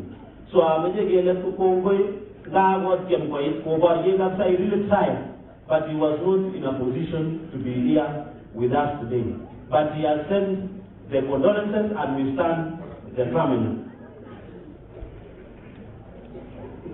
But so we really so the part that I told you about the Nandi about the Mulia Uba. Kale wa Mulia Uba ne Uba Mauna. So I made a later with Pamada. At least my office is always open. I have engaged for even your leaders, Longa numbers. We have talked before with just way. We are willing to work with you. Any support from my leadership is more than welcome, and we'll pursue to them. And when the findings of the Senate, kwa hii mambo ya Tokyo, ikitoka, we will share with those recommendations so that we can compare and see. But I want to urge Athletics Kenya, with all due respect, kindly protect our athletes. The way the rush of athletics are protecting their athletes, kindly protect our athletes. Onge ngina kamwa, wale natu iba kurani, kuriwe tunabo, aburiti. Wajah bagi ruang ke mana? Depannya, amuga amanyo ga mana ko sawa di jaga di 1 minute because it's our legends. Ko mas dengan agere mamingala na bema ni William kiti sana Ruto Tike kia katuga kwane Kumi ngole ayo after that Ako rege wala tiku lolo Korea jola Lakini maiye ananwa Maiye Kilwe jegan makinwe Ako atebe William Agi ketebe Kubyale jigi mwaje sake Kona namwana Jigi mwaje mama kalagi ka namjumwa lagi iyo mwaje Anjaba kumasab kei basi kona namwana kabisa Wala na kagalia Aloge pininde dulu po Kinyawa 2022 So mosi wasi Kabe tuli kagmede kipade da please Age mede kaya ke bagenge Ama miji te mita pan kimede kaya panda bagenge Oka kama Sudi Kole kimede kaya ukan pi Kukul deputy president Dr. William Ruto president ba imwana Anan mauna diksha So onge sa dige Aga maja sama kwa heshima ne ba Agnes amu bodi da basala huyu alikuwa asala if you are told the life of the family huyu alikuwa anang'ang'ana kama hasu the only way kuongeza ngura asukana mwili memoni kuma ngide ngura mambi silale koma magere twala tu jema bariye William agiye besi wari twala ko tweta ngoja dumisa na tukole kongale no kenya mitu Kami ngeze na kili kili mawe kuja kawa dan so mama ne na boy akwe boy so msiko na watu age ni ane kimata ini kiga na ma ko ya mate nge pije ku jiga na ma ka ja ya ruba ba je baulo na sila kiga da landro ba kiga na ma nairo ma ai ya nyang na le ba ni panda ni ke di ma ko ba le ga ko tinge tu Amma come jadi cengor ya, cengor mas muda kalau boleh ditanya. Aku ni jadi orang teror ni, nak firman ni apa ni? Itu jadi bukan arah bukan. Mau makan ni dia jawab tak? Apa tuan ni aku lihat, aku lihat tak nan jawab ni di bukti baru kita nak ni. Lepas itu tak tahu. So mau sifat jangan, saya ni tu suatu kecil. Kita ni sampai bagi apa yang mengalir tu kita teraga je pada ini. Untuk jalan Kali legend 1 minute Kicapnya akan ke sana legend 1 minute Ongira bahagia dulu ini lumayan akan saya bahasa kata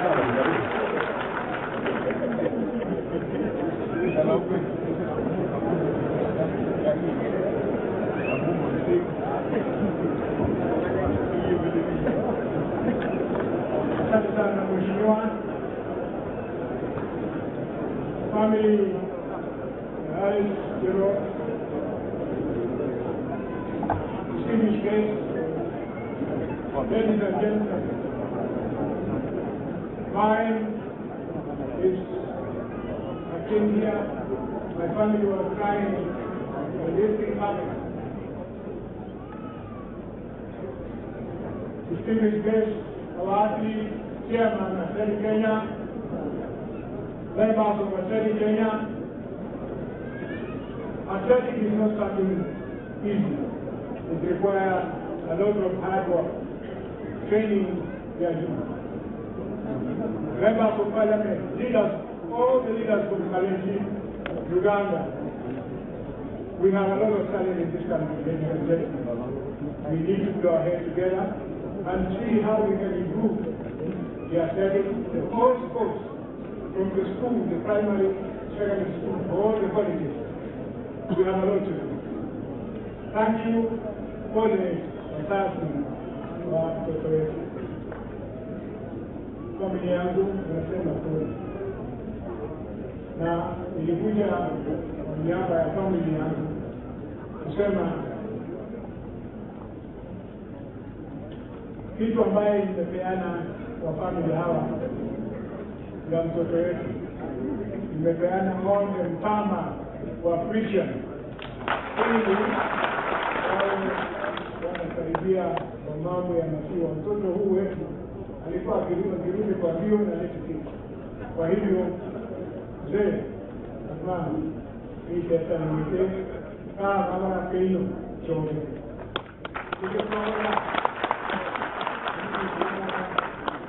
Tusamkomi mama Abrahoka. Kicho kwa kijaji yote nataka niombe tukae chini chama ya zetu. Let us sit down and see what we can do for our team from Kenya and our neighboring countries stand. Let us put our heads together and start a business which is going to generate income to our country. And that is the shoe you are using, the traffic you are using.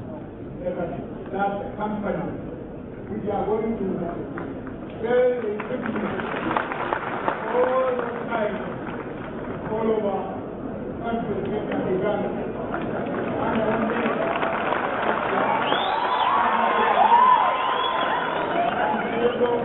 generate income for us.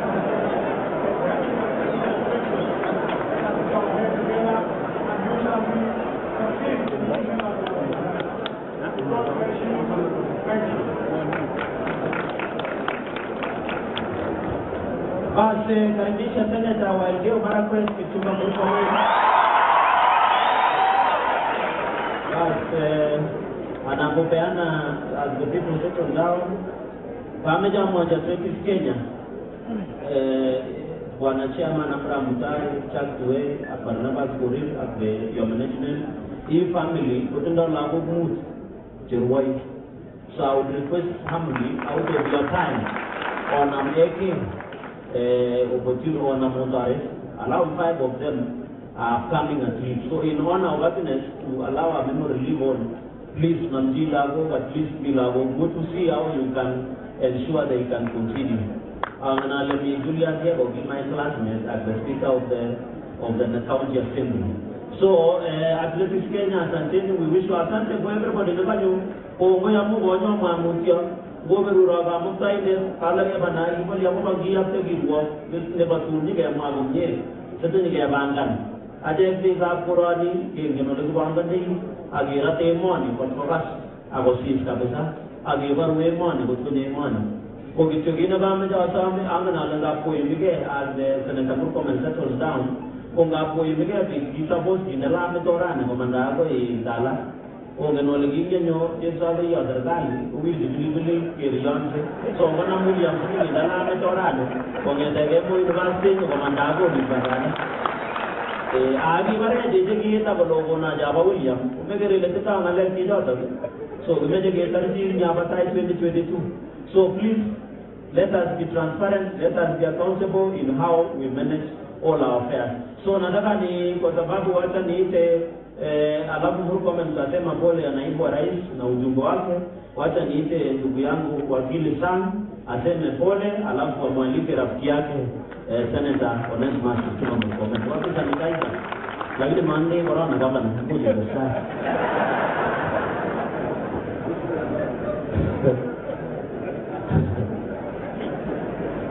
Asante sana Senator.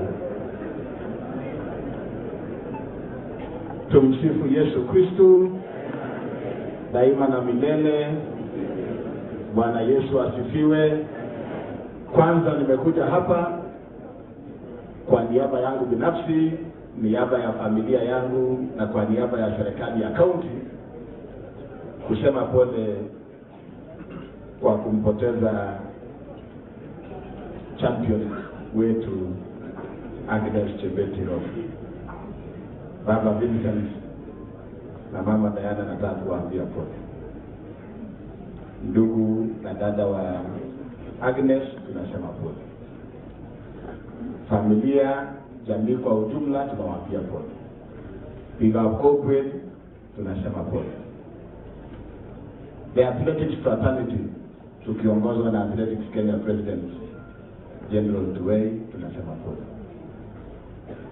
Tunasema pole pia kwa serikali ya Kenya na tunasema pole kwa dunia kwa sababu akiwa world record holder yeye ni property ya dunia. So the entire sporting fraternity in the Republic of Kenya and globally, mimi nasema pole tukiwa hapa nyumbani. kifo cha Agnes kilitupata kwa mshtuko sisi wote, na siku ya leo nashukuru Mwenyezi Mungu kwamba ameshikilia familia hii, kwa sababu ile wakati mambo haya yalitokea na tukakuja hapa nyumbani, uchungu ulikuwa mwingi sana. Na tunashukuru Mungu kwamba amewashikilia na amewapatia nguvu mpaka siku ya leo tumepata faraja na tuko na nguvu ya kwenda kumnaza yeye na kumpumzisha yeye. Tunasema serikali imefanya ile imefanya, but we need to expedite the process ili justice kwa familia, kwa hero wetu iweze kutambulika within the shortest time possible. Sisi kama serikali, unajua familia tunasimama na nyinyi. Kwa hivyo tunasema pole, na pia nimetumwa na rambirambi kutoka kwa gavana wetu wa Singishu, Jackson Mandago. Alikuwa ametangulia kufanya function kule Trans Nzoia, lakini ananiambia kidogo imenyesha kule, hataweza kufika hapa. Amesema nilete rambirambi zake. Pia Mheshimiwa John Sambu, former MP Mosop, yeye kidogo ako na homa, lakini yeye anafuatilia mazishi hii na ameniambia niwaambie familia pole sana kutoka kwake. So tunasema pole. Sisi kama serikali tuliwaambia familia tutaandamana na nyinyi katika kusukuma kazi hii.